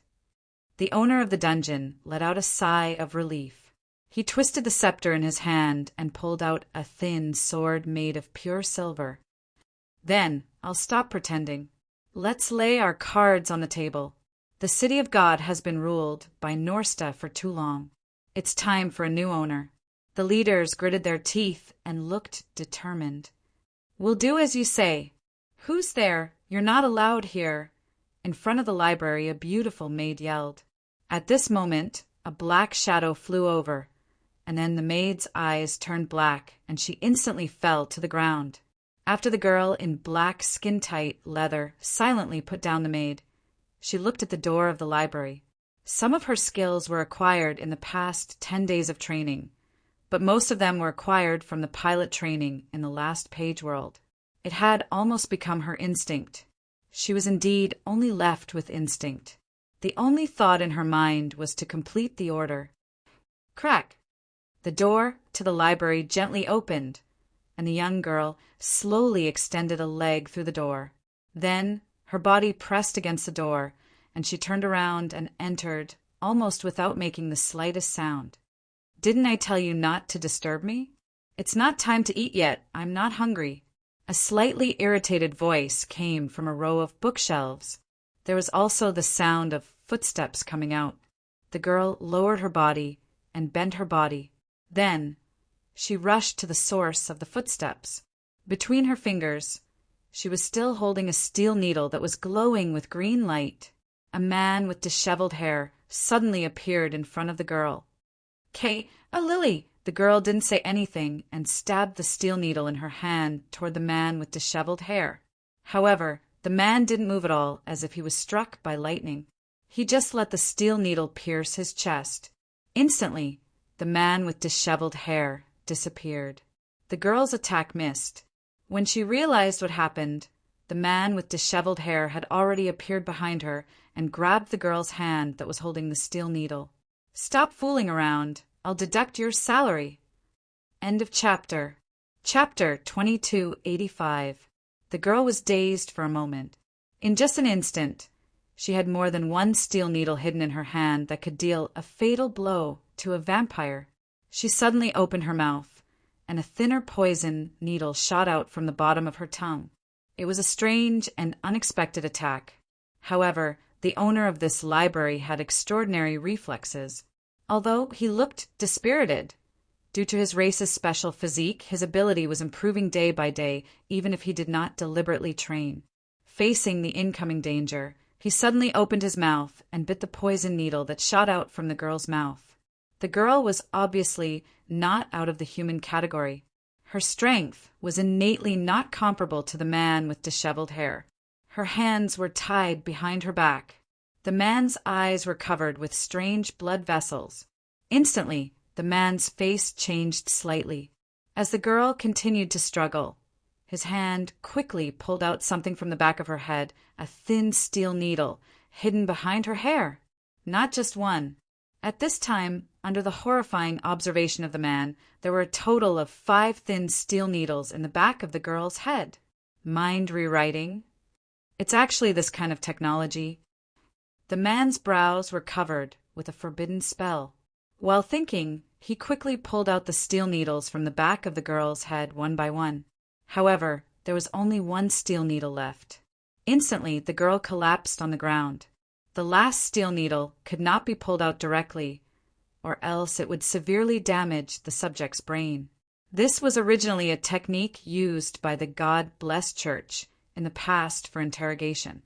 In the beginning, it was indeed used in interrogation work. However, it gradually evolved into a common method used to train spies or men of sacrifice. In this library, there were most of the research materials of the God-blessed church. Among them, there were no documents related to mind rewriting. He had been hiding in this library for more than 10 years, so he knew the knowledge of this place like the back of his hand. After the church was destroyed, I almost controlled the flow of all knowledge, except for the blueprints of some facilities and weapon production lines that were plundered during the Battle of Annihilation, which could not be retrieved because it was too chaotic.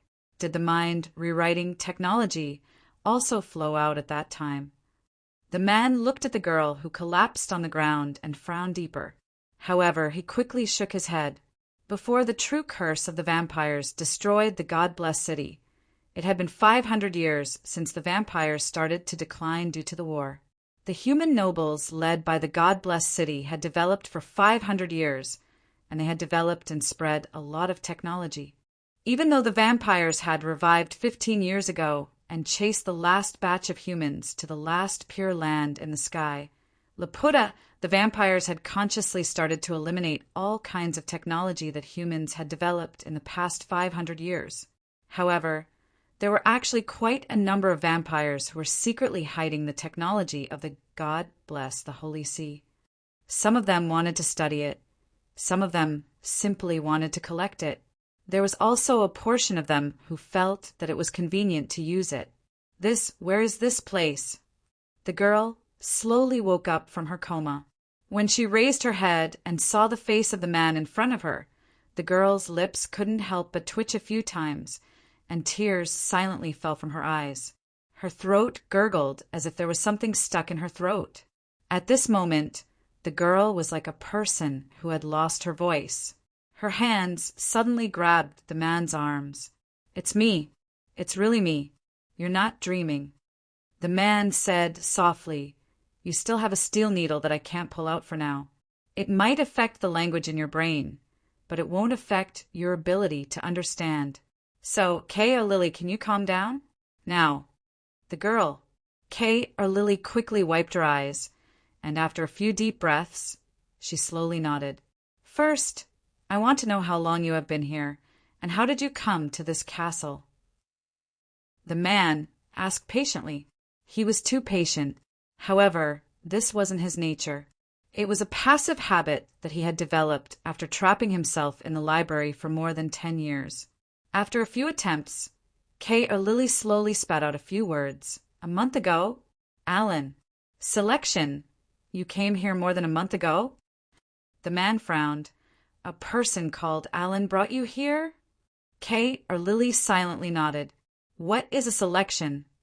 The man asked in confusion. "Meet you." Kay or Lily pointed at the man. "Who is Alan?" The man lowered his head and muttered to himself for a moment. "He used mind rewriting on you and sent you to kill me." Kay or Lily shook her head, indicating that she didn't know. Due to the steel needle still stuck in her, most of her memories were in a mess. It wasn't a loss of memories, but a mess. She couldn't connect the dots, let alone describe it with words. Mind rewriting had a very serious side effect on the recipient's brain. Generally speaking, those who used this skill would have a password. This password was used to open the recipient's switch. Without a doubt, if he wanted to solve the problem with Kay or Lily, he had to find the person who used the skill, Alan. After thinking about it, the man picked up the bell on the table and shook it. However, after a while, the door to the library didn't open. Kay or Lily acted like a child who had done something wrong. You killed the girl outside?" The man frowned. Kay or Lily quickly shook her head. "I fainted. Vampire, kill, not live." "It seems that the person who controlled you hates vampires." The man smiled bitterly. "Is he the leader of a street in the city of God blessing?" Kay or Lily thought for a moment and said, "The dungeon."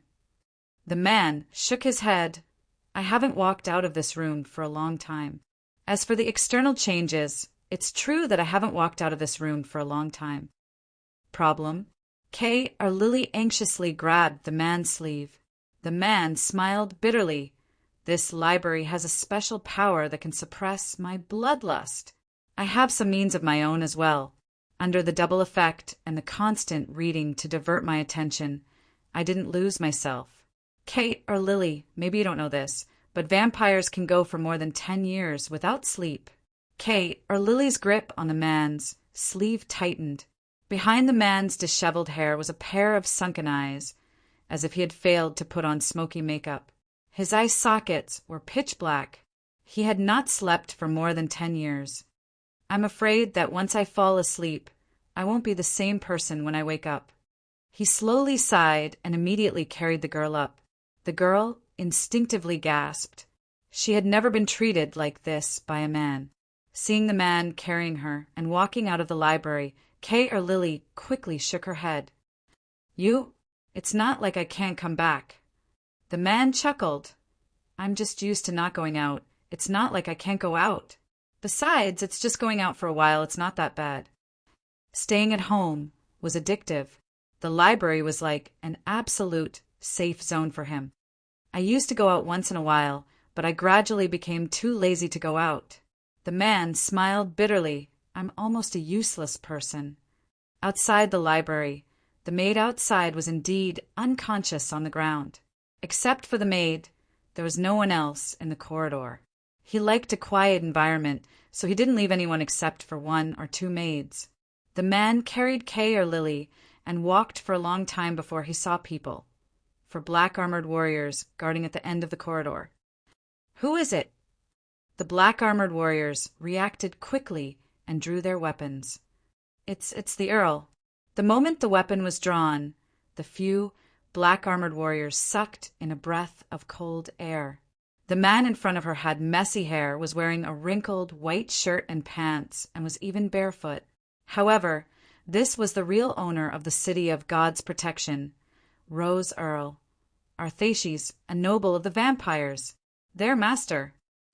Moss Master, when did you come out? Now. The man, Asakes, tilted his head and looked at the black-armored warriors who were kneeling on the ground. You seem to be afraid that I'll come out. No, of course not. The black-armored warriors quickly said, we're too excited because we haven't seen Master for a long time. That's why we're so excited. You're making me feel embarrassed again. Arthakes chuckled. Moss Master, may I ask, does Lord Nostin know that you've come out? One of the black-armored warriors lowered his head and asked quickly. I didn't tell him. Asakes said casually, but I need to talk to him about something. Where is Nosta now? Oh, the maid told me that this month's death arena has started. Nosta should be at the arena now. Come with me. The 4 black-armored warriors who were kneeling on the ground didn't get up.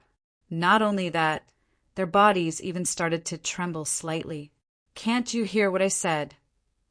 Arthashes couldn't help but frown. What's wrong? Are my words no longer useful now? Or do you want to tell me that the F*King era has changed again? A red light slowly crawled up Asesh's eyes. The bloodline suppression from a vampire noble made the black-armored warriors feel like they were suffocating. The aura of the Rose Earl in front of them instantly crushed their mental defenses. Moss Master, please spare us. Spare us. Lord Nosta ordered us to do this. He forced us to do this. You can all leave now. This was another room. It was still as luxurious as before. Only Nosta and Yulia were left in the room. Nosta was standing in front of a huge floor-to-ceiling window with his back facing them. Outside the window was the quiet, heavenly blessing city. They could only vaguely see some faint lights that were like fireflies. It was not too much, not too little, but it was enough to show the number of forces on the streets of Heavenly Blessing City. You're Yulia? Nosta finally said slowly. He turned around and sized up Yulia with his eagle-like eyes. Yes, Lord. At this time, senior sister, Yulia, lowered her head, and her body trembled slightly. Her voice also sounded very weak and scared. Raise your head and look at me, Nosta said indifferently. Take a good look at my face. See, do you remember who I am? Nord said indifferently. Yulia slowly raised her head and looked at Nosta blankly. She said hesitantly, I heard from Lord Allen that you're the Earl's confidant. You're the great Lord Nasta. Nasta suddenly took a few steps forward. He was now only an arm's length away from Yulia. Look carefully. Do you really not recognize me? My lord, Senior sister. Yulia gripped the hem of her skirt tightly with both hands. Her neck shrunk, and her face was pale. How should I answer to be considered correct? Correct. Just similar. Nasta frowned suspiciously. Then he shook his head and muttered to himself. It doesn't matter if it's true or not. Soon, you'll have no choice but to obey me unconditionally. After saying that, Nasta grabbed Yulia's arm and opened her head with his other hand, revealing the snow-white skin on her neck. His fangs were already exposed. Yulia's eyes narrowed. At this moment, the door of the room opened in a hurry. Lord Nasta, something happened. A black-armored warrior walked out in a panic. Alan from the dungeon started a riot and killed several guards.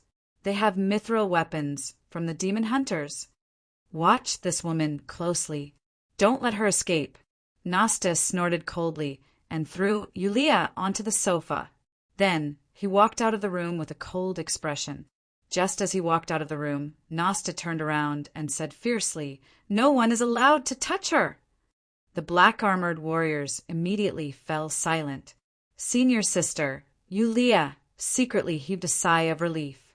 However, when she saw that there were at least 4 black-armored warriors guarding the room, she couldn't help but feel troubled. Right now, she couldn't take on 10 people at once, right? But if there were only 4 of them, don't move. What are you trying to do? Stand properly. Little brother, have you played an interactive game with 5 people before? Yulia blinked her eyes. Rip. She tore her skirt apart, revealing her thighs. You. Senior, don't trick me. Hopefully, these black-armored warriors were not real vampires, as Madanzo had said. They were only half-finished products with some of the characteristics of vampires. Yula. A silver long sword pierced into the body of a black-armored warrior whose mouth was full of blood from the back. The moment the long sword pierced into the black-armored warrior's body, thick smoke billowed out from the wound. It felt like it was burning. With a painful cry, the black-armored warrior fell to the ground, on top of Madanzo's body. The little boy was indeed worthy of being able to sleep on the same bed as senior sister, Yulia, and play on the same stage as her. At this moment, he fully demonstrated what it meant to be weak and helpless. The black-armored warrior on top of her was kicked away, and the one who kicked the black-armored warrior was the owner of the dungeon, Alan. The situation has changed. The owner of the dungeon looked down at the little boy on the ground and suddenly chuckled. Survive for yourself. After saying that, the owner of the dungeon lifted his clothes and took out a dagger from his waist, throwing it directly at Madanzo. It's made of mithril. It's best to stab into the heart of these vampires. Who are you? Madanzo felt that the atmosphere was about to change about this question. At this moment, the owner of the dungeon raised his head and looked at the black-armored warriors breaking through the door of the hall. He turned around and casually waved the mithril longsword in his hand, chuckling, "Vampire hunter, D!" At this moment, Madanzo couldn't help blinking her eyes. With letters? Could it be? End of this chapter. Chapter 2286. The dagger was made of mithril. Madanzo could recognize this special material at a glance, but this dagger did not possess any special power. Regardless of whether the craftsmanship was good or not, it easily pierced into the body of one of the black-armored warriors on the ground. Although half of the vampires were afraid of silver weapons, it was not to this extent. It seemed that this page world had a special judgment of vampires. In the hall, other than it, the young boys and girls who were brought to participate in the selection had all died tragically under the hands of the black-armored warriors. Similarly, many of the black-armored warriors had also died under the bombardment of the muscular man. The rest were killed by a group of leaders led by the Dungeon Master Alan. These people all had mithril weapons that could cause fatal damage to the black armored warriors. However, no one knew exactly how many black armored warriors were kept in this castle. This group of people only had the bodies of ordinary people. Even if they were strong in martial arts and could rely on mithril weapons to deal with the black armored warriors, how could they deal with the number of black armored warriors? The physical quality of the black armored warriors was far superior to that of humans.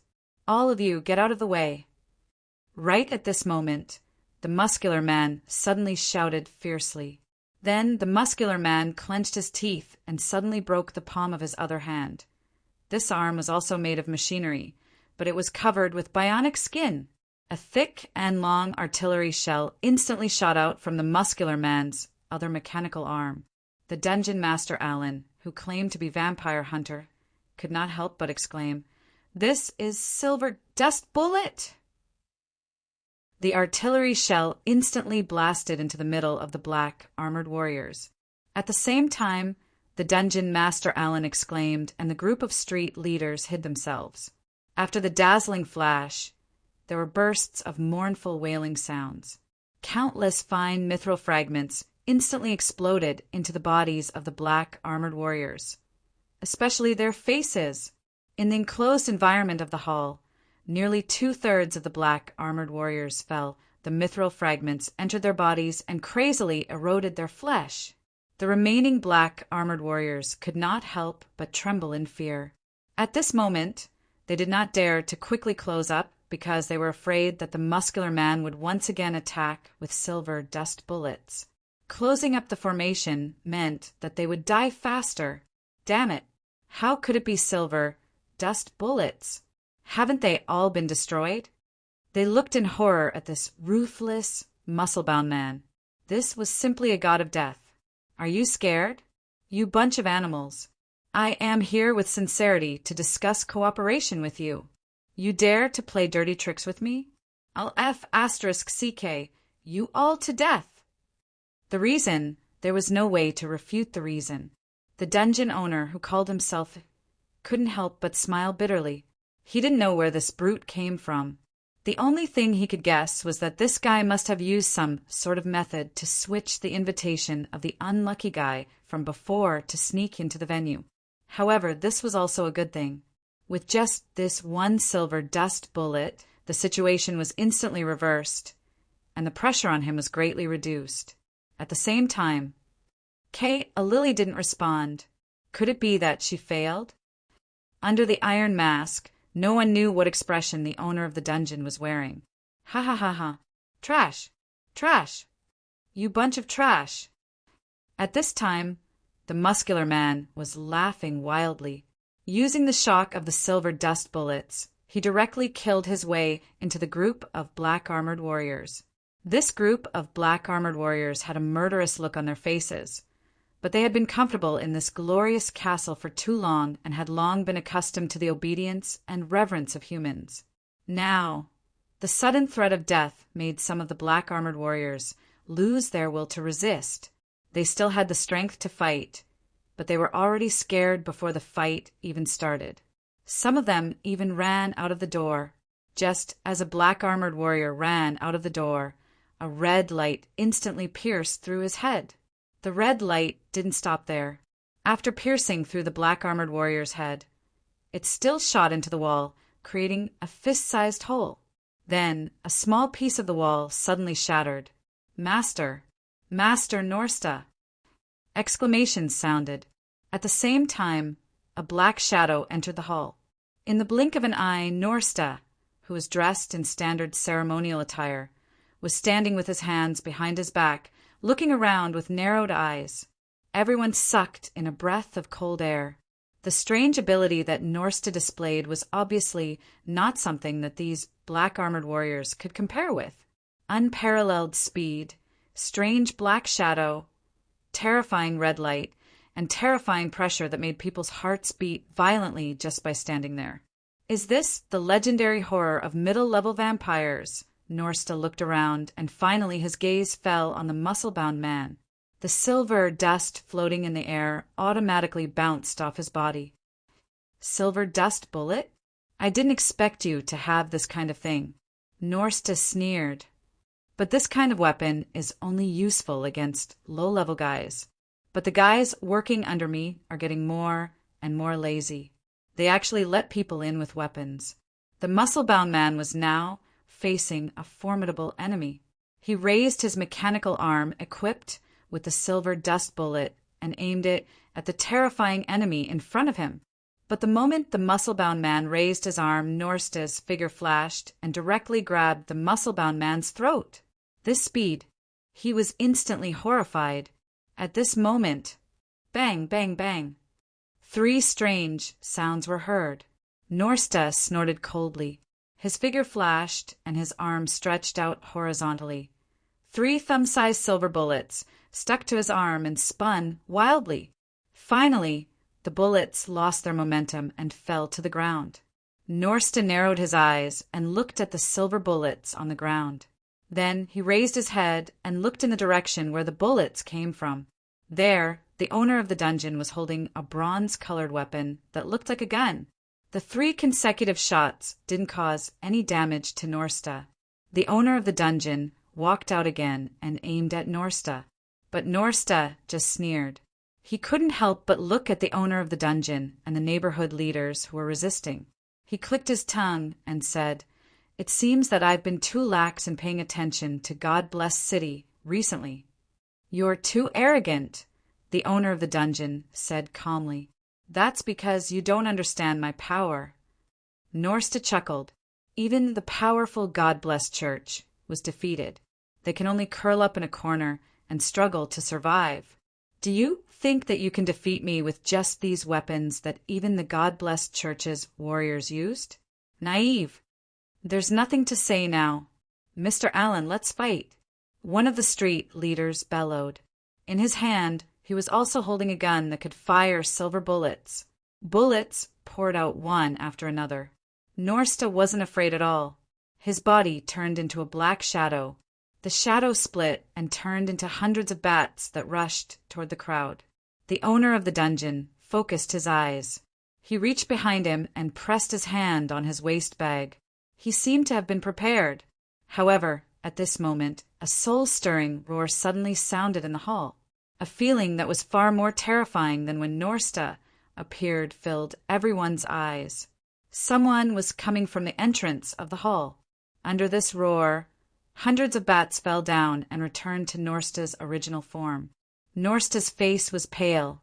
His fangs protruded out of his mouth. Facing the direction of the roar, Norsta was resisting something with all his might. He roared in a low voice, but his body was trembling slightly. He even hugged his head with both hands, showing extreme pain and confusion. In the end, Norsta couldn't do anything and knelt on the ground. "Earl! Earl!" At the exit of the passage, a barefooted man with messy hair slowly walked out. He had a pair of demonic red eyes. Behind the man, there was a young girl wearing a tight black leather jacket.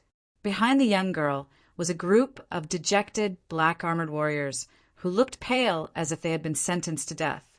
At this moment, a few of the street leaders quietly gathered around the dungeon master and looked at this sudden situation in bewilderment. They had been oppressed for so long that they had gone crazy. Therefore, when the owner of the dungeon called for them, they didn't think much about it and agreed to this operation. However, when they were about to face the current owner of the City of God, Earl Rose, they weren't as excited as they were when they first answered the call. "Norsta! This doesn't seem to be the death arena." Earl Rose's eyes were still red, but his voice was calm. Norsta was completely oppressed by the nobles, and he was drenched in cold sweat. "Earl Rose, I can explain this." "No need. In order to save time, I've already asked on the way here." Countess Rose said calmly, "Your subordinates are quite cooperative." Norsta's expression changed drastically. He gritted his teeth and screamed against the suppression of the nobles. Then he turned into hundreds of bats and rushed toward the window on the upper floor. Rose Countess sighed. She stretched out her hand and pulled. Then she pulled the hundreds of bats down from the air. Then Rose Earl's figure flashed out. Among the hundreds of bats, she directly reached out and grabbed one of them. Then, she forcefully pressed it to the ground. Boom! More than half of the floor in the hall shattered. The bats disappeared one by one, and Norsta's body sank into the broken floor, twitching non-stop. Spare me.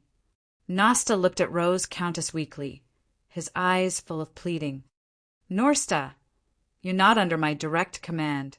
You were sent by the dynasty. However, as an upper-level earl, if I want to kill you, no one will dare to say anything. So be it. Earl Rose sighed slowly. Do you understand? Norsta's face turned ashen. Rose Countess tapped Norsta's forehead. A blood-red mark appeared, and Norsta's face turned ashen. His body withered a lot in an instant. Send Norsta to the dungeon first. Without my permission, no one is allowed to come close. Rose Countess looked around at the silent warriors in black armor and said coldly, I am the ruler of this God-blessed city. The warriors in black armor brought Norsta, who had been stripped of his power, out of fear. However, the atmosphere in the hall was still tense. The dungeon owner's party was silently dealing with the Rose Countess in front of them. A drop of cold sweat slid down the back of the dungeon leader's neck. Why didn't you kill Norsta? He lied to you and broke your rules. He even controlled everything in secret. How can you tolerate that? The dungeon leader said slowly. Everyone's face tensed up. No wonder he was the instigator of this operation. It's my business whether I kill him or not. Earl Rose frowned and looked at the man in the iron mask. It's also my business how I deal with him. I'm the ruler of God-blessed city. This ends here. You can go back. Go back? Everyone was stunned and looked at this Count Rose in disbelief. I don't plan to be enemies with humans, Earl Rose said calmly. Rose Earl said calmly, from now on, there will be no more so-called selections. Everything will return to the original death arena. Everything will follow the original rules. I will attend every selection in the future. That's all. You can go now. Guards, send the guests out. Hearing this, the black-armored warriors braced themselves and stepped forward. But no matter what, if the Count did not pursue the matter, it meant that this matter was likely to be over. The warriors in black armor heaved a sigh of relief. It seemed that only the instigator, Lord Norsta, would be punished.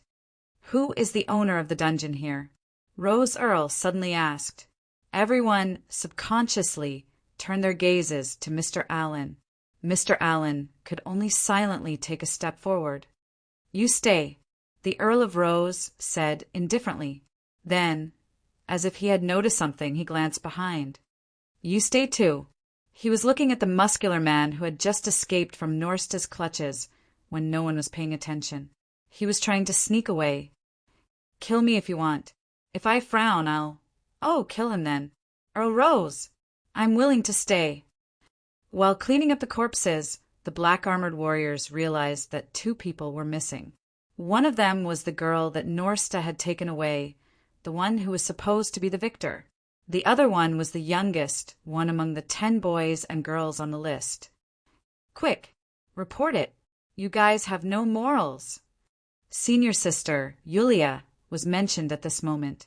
She had reached the level where she could fight 4 people. Then 6 warriors in black armor rushed in and pinned her to the ground. She couldn't turn into mist, couldn't use star creation, and didn't have the ability to break the limits of the human body. As for spirit explosion, it was a last resort. Anyway, she tried her best. Take her away. Earl Rose wants to see her.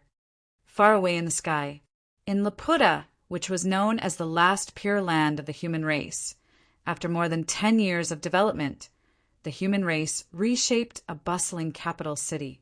In the new headquarters of the God-blessed church, in the office of the Foreign Affairs Department, a noble woman was reading the documents on her desk with her head lowered. Suddenly, a white pigeon flew in from the window and landed on the desk in front of the woman. It was a carrier pigeon. It brought some important information to the woman. After the woman carefully read this information, she fell into silence. After a long time, there was a knock on the door, which interrupted the woman's contemplation. The one who entered was a knight in golden armor. "Lady Isabel, the Pope wants to see you. He has something to discuss with you." "Got it." The woman nodded and lit up the note in her hand. "Do you know what it is?" The handsome knight said, "I'm afraid it's about the distribution of resources. Those nobles are here to protest. A bunch of vermin." The woman, Lady Isabel, sneered. "Let's go. Don't let the Pope wait for too long." End of chapter. Chapter 2287. The golden-armored knight silently followed behind the woman, blindly following her every step. She was a woman with a very high authority in the new church. Ever since the humans retreated from Laputa, a large number of new nobles had emerged among the survivors in just a few decades. Miss Isabel was one of the best among these new nobles. Not only was she beautiful, but she also had amazing skills. Other than that, she was also fatally attractive to both men and women. However, such an excellent woman was still single, even though the number of suitors could line up all the way to the city gate. "Lady Isabel, please." In front of the Pope's study, the guard respectfully welcomed Isabel into the room. She looked at the old man inside. He looked like he had one foot in the grave. No matter how you looked at him, he didn't look like he would live for more than a few days. However, he managed to stay alive until today. Other than relying on the excellent team of doctors, it was more because he secretly took some forbidden drugs. "You're here, Isabel." "Pope." The Pope took off his glasses and pinched his eyebrows. "You probably know why I asked you to come." "I know a little." Isabel nodded. "What do you think?" The Pope looked up and asked. The old man's eyes were full of spirit, which was completely different from his decaying body. The old nobles clung to the glory of the sunset. "They can't keep up with the development of Laputa," Isabel said calmly. "There are too many nobles in Laputa. We can simplify it when the time is right." The Pope pondered for a moment and made a decision.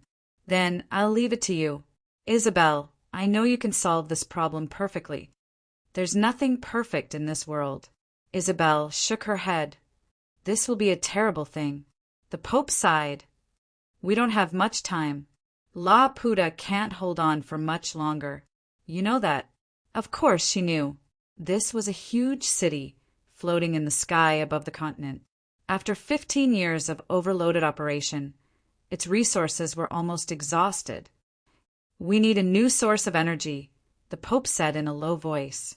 "We have to open the door in the city of God blessing again." "My people are already working hard," Isabel said slowly. "Perhaps there will be news soon." "I hope so." The old man slowly closed his eyes. He waved his hand, and Isabel left without a word. The old man's body was too weak. He couldn't maintain the office for more than 2 hours a day. The rest of the time, he could only rely on sleeping. When Isabel arrived at the door, she looked back at the old man on the chair for the last time. The old man had already lowered his head. Elohim, the name of the Pope. It used to be the throne of the Pope of the God bless the Church. Now it belonged to the Earl Rose. Rose Countess, who was sitting on the throne, looked very elegant. It was just that her appearance was a little sloppy. Of course, that could be ignored. He owned the entire city of God blessing. Under the throne, the owner of the dungeon stood alone. That muscular man also stood there. Then a few warriors in black armor brought Yulia over. The senior sister didn't scold the black-armored warriors for being immoral. She just stared blankly at the girl standing beside. Rose Countess, Kalili. Then it was Rose Countess. Ah sakes, the owner of Rose Mansion. I was right. Rose Countess, who was sitting on the throne, held her chin and tapped her temple with her fingers. The atmosphere in the palace was very quiet. Her eyes suddenly fell on the owner of the dungeon. Your name is Alan? That's right. The owner of the dungeon stood up. Rose Countess frowned and said slowly, I heard from my men that you once called yourself a vampire hunter. The owner of the dungeon, Mr. Allen, didn't say anything and turned his head away. Rose Countess shook her head and said, I don't know if you touched the inheritance of a vampire hunter, but you are definitely not he. The owner of the dungeon looked back. The iron mask completely covered his expression, but it couldn't hide his narrowed eyes. Rose Countess sighed and said, I can give you a chance to live, as long as you remove the mind-rewriting spell on K. Air Lily. I can let bygones be bygones for what you plan this time. How can you guarantee that? The owner of the dungeon was silent for a while and asked tentatively, No promise. It's up to you. Rose Countess said calmly, I can also remove the mind-rewriting spell. It will only take me a few days. If you don't want this chance to live, then take her down, send her out, and execute her outside the square as a warning to others. Instantly, a group of murderous black-armored warriors walked toward the owner of the dungeon, Mr. Allen. Boss Asakes has changed. Senior Sister Yulia couldn't help but blink her eyes. This guy is no longer the salted fish that he used to be. Now he looks like a domineering CEO. However, his decisiveness in doing things is similar to that of Ms. Maid in the Shop. Prepare some materials for me, the owner of the dungeon said in a deep voice from his heart. Take him down first. Rose Countess waved her hand. Satisfy his request. 2 black-armored warriors grabbed the owner of the dungeon with both hands and quickly escorted him out of the main hall. Rose Countess' gaze finally landed on the muscular man. Name: Hercules. Never heard of it. Rose Countess tilted her head. Where did you find the silver dust bullets on you?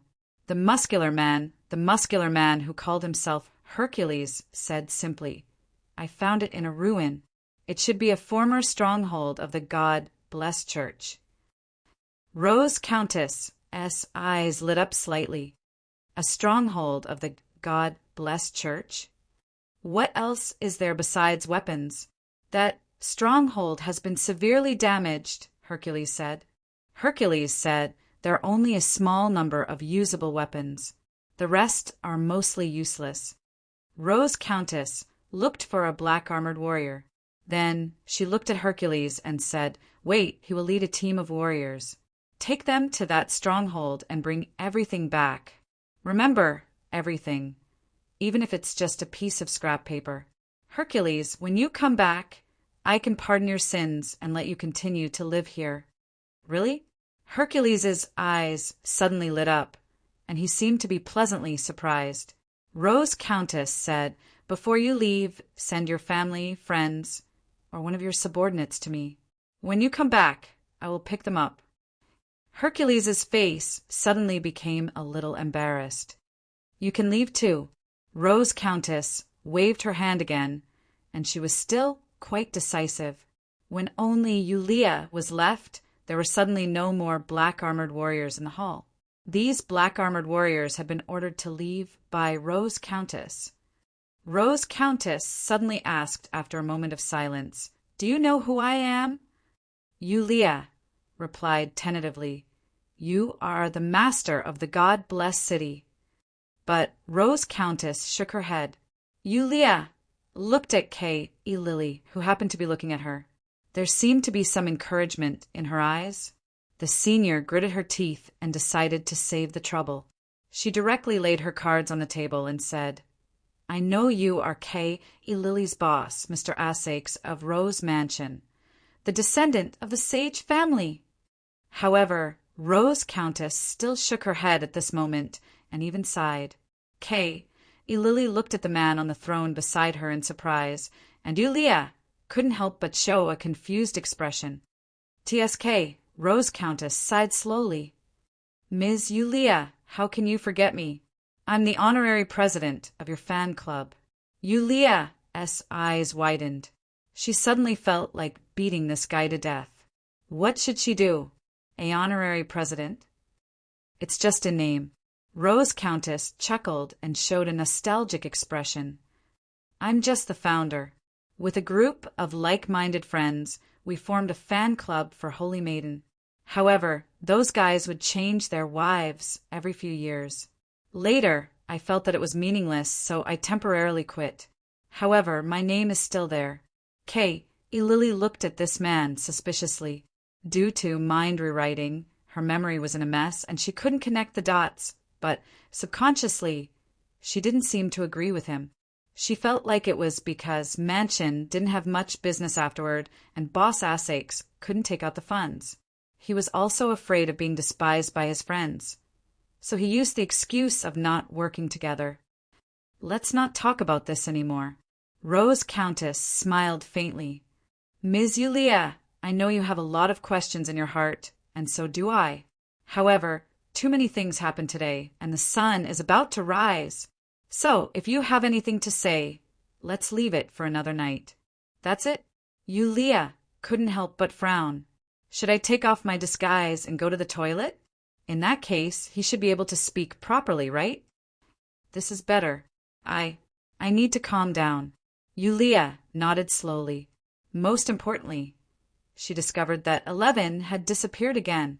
Rose Countess didn't immediately return to the library, even though her rationality kept urging her to go back. However, she still went to the underground prison of the castle first. This was the place where God bless the church used to imprison some terrifying vampires and thugs. Even the war 15 years ago didn't affect the facilities in this prison. The guards who were guarding this place had been ordered to leave. Rose Countess stood in front of Nasta. Nasta's hands were pierced by iron hooks, and his whole body was hanging from the ground. Assakes, let me go. Let me go. Mr. Nasta raised his head with difficulty, and a glimmer of hope appeared in his eyes. We are. I didn't kill you directly because we came from the same place, Rose Countess said indifferently. Rose Countess said calmly, Mr. Norsta, do you know that you've ruined my trust in you? Trust is a good thing. How could you ruin it? Those are just food. Mr. Nosta's face was filled with madness. Assakes, I'm your friend. I'm the only one who knows where you came from. I'm the only one who can talk to you about the things you want to talk about. I'm your only friend. I'm not that reclusive. Rose Countess shook her head. Plus, I'm afraid I can't afford to have a friend like you as a grand scholar. I was tricked by another grand scholar in the past. You mean, Kelvin? Mr. Nosta seemed to have thought of something and subconsciously frowned. That's not important. Rose Countess sighed slowly. Mr. Nosta, this is the last time I see you. This will be your home in the future.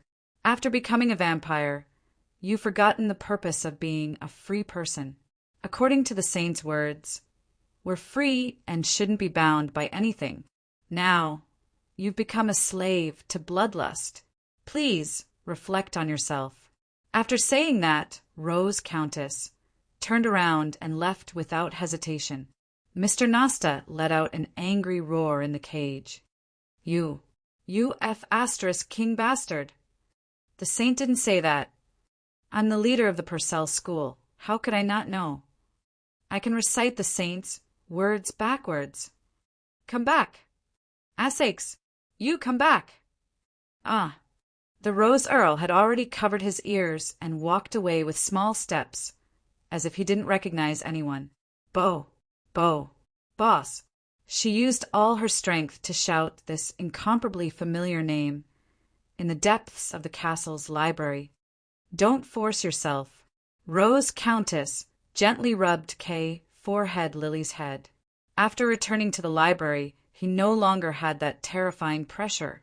He was like an otaku, like a salted fish, like the boss of Rose Mansion in her memory. Let me show you something, Rose Countess suddenly said. The girl opened her mouth slightly. Rose Countess walked to a bookshelf and turned on the mechanism. Then the bookshelf slowly moved aside, revealing a secret passage that led underground. He took an oil lamp and walked into the secret passage. The girl hurriedly followed. I've been here for more than 16 years. Rose Countess' voice came from the front of the passage. These years, many things have happened. These things even made me forget who I am. If you didn't come this time, perhaps I would continue to stay here until one day, completely forgetting my original appearance. Boss! The girl quickly stepped forward and reached out to grab his arm, exerting force. I'm just kidding. Rose Countess smiled and shook her head. Just kidding. How can I forget who I am? Even if I want to forget, he won't let me. The girl subconsciously raised her head. This was the end of the secret passage. Rose Countess raised the oil lamp in her hand and illuminated the space in front of her. This. The girl couldn't organize her words. It was a stone platform, and a black-haired man was lying on top of the stone platform. There was a sharp sword stabbed into the man's body. The most powerful vampire hunter, Rose Countess. Mr. Assakes murmured. He is? I don't know. Mr. Assakes shook his head and said with a bitter smile, maybe not. But he can't tell me the answer now, can he?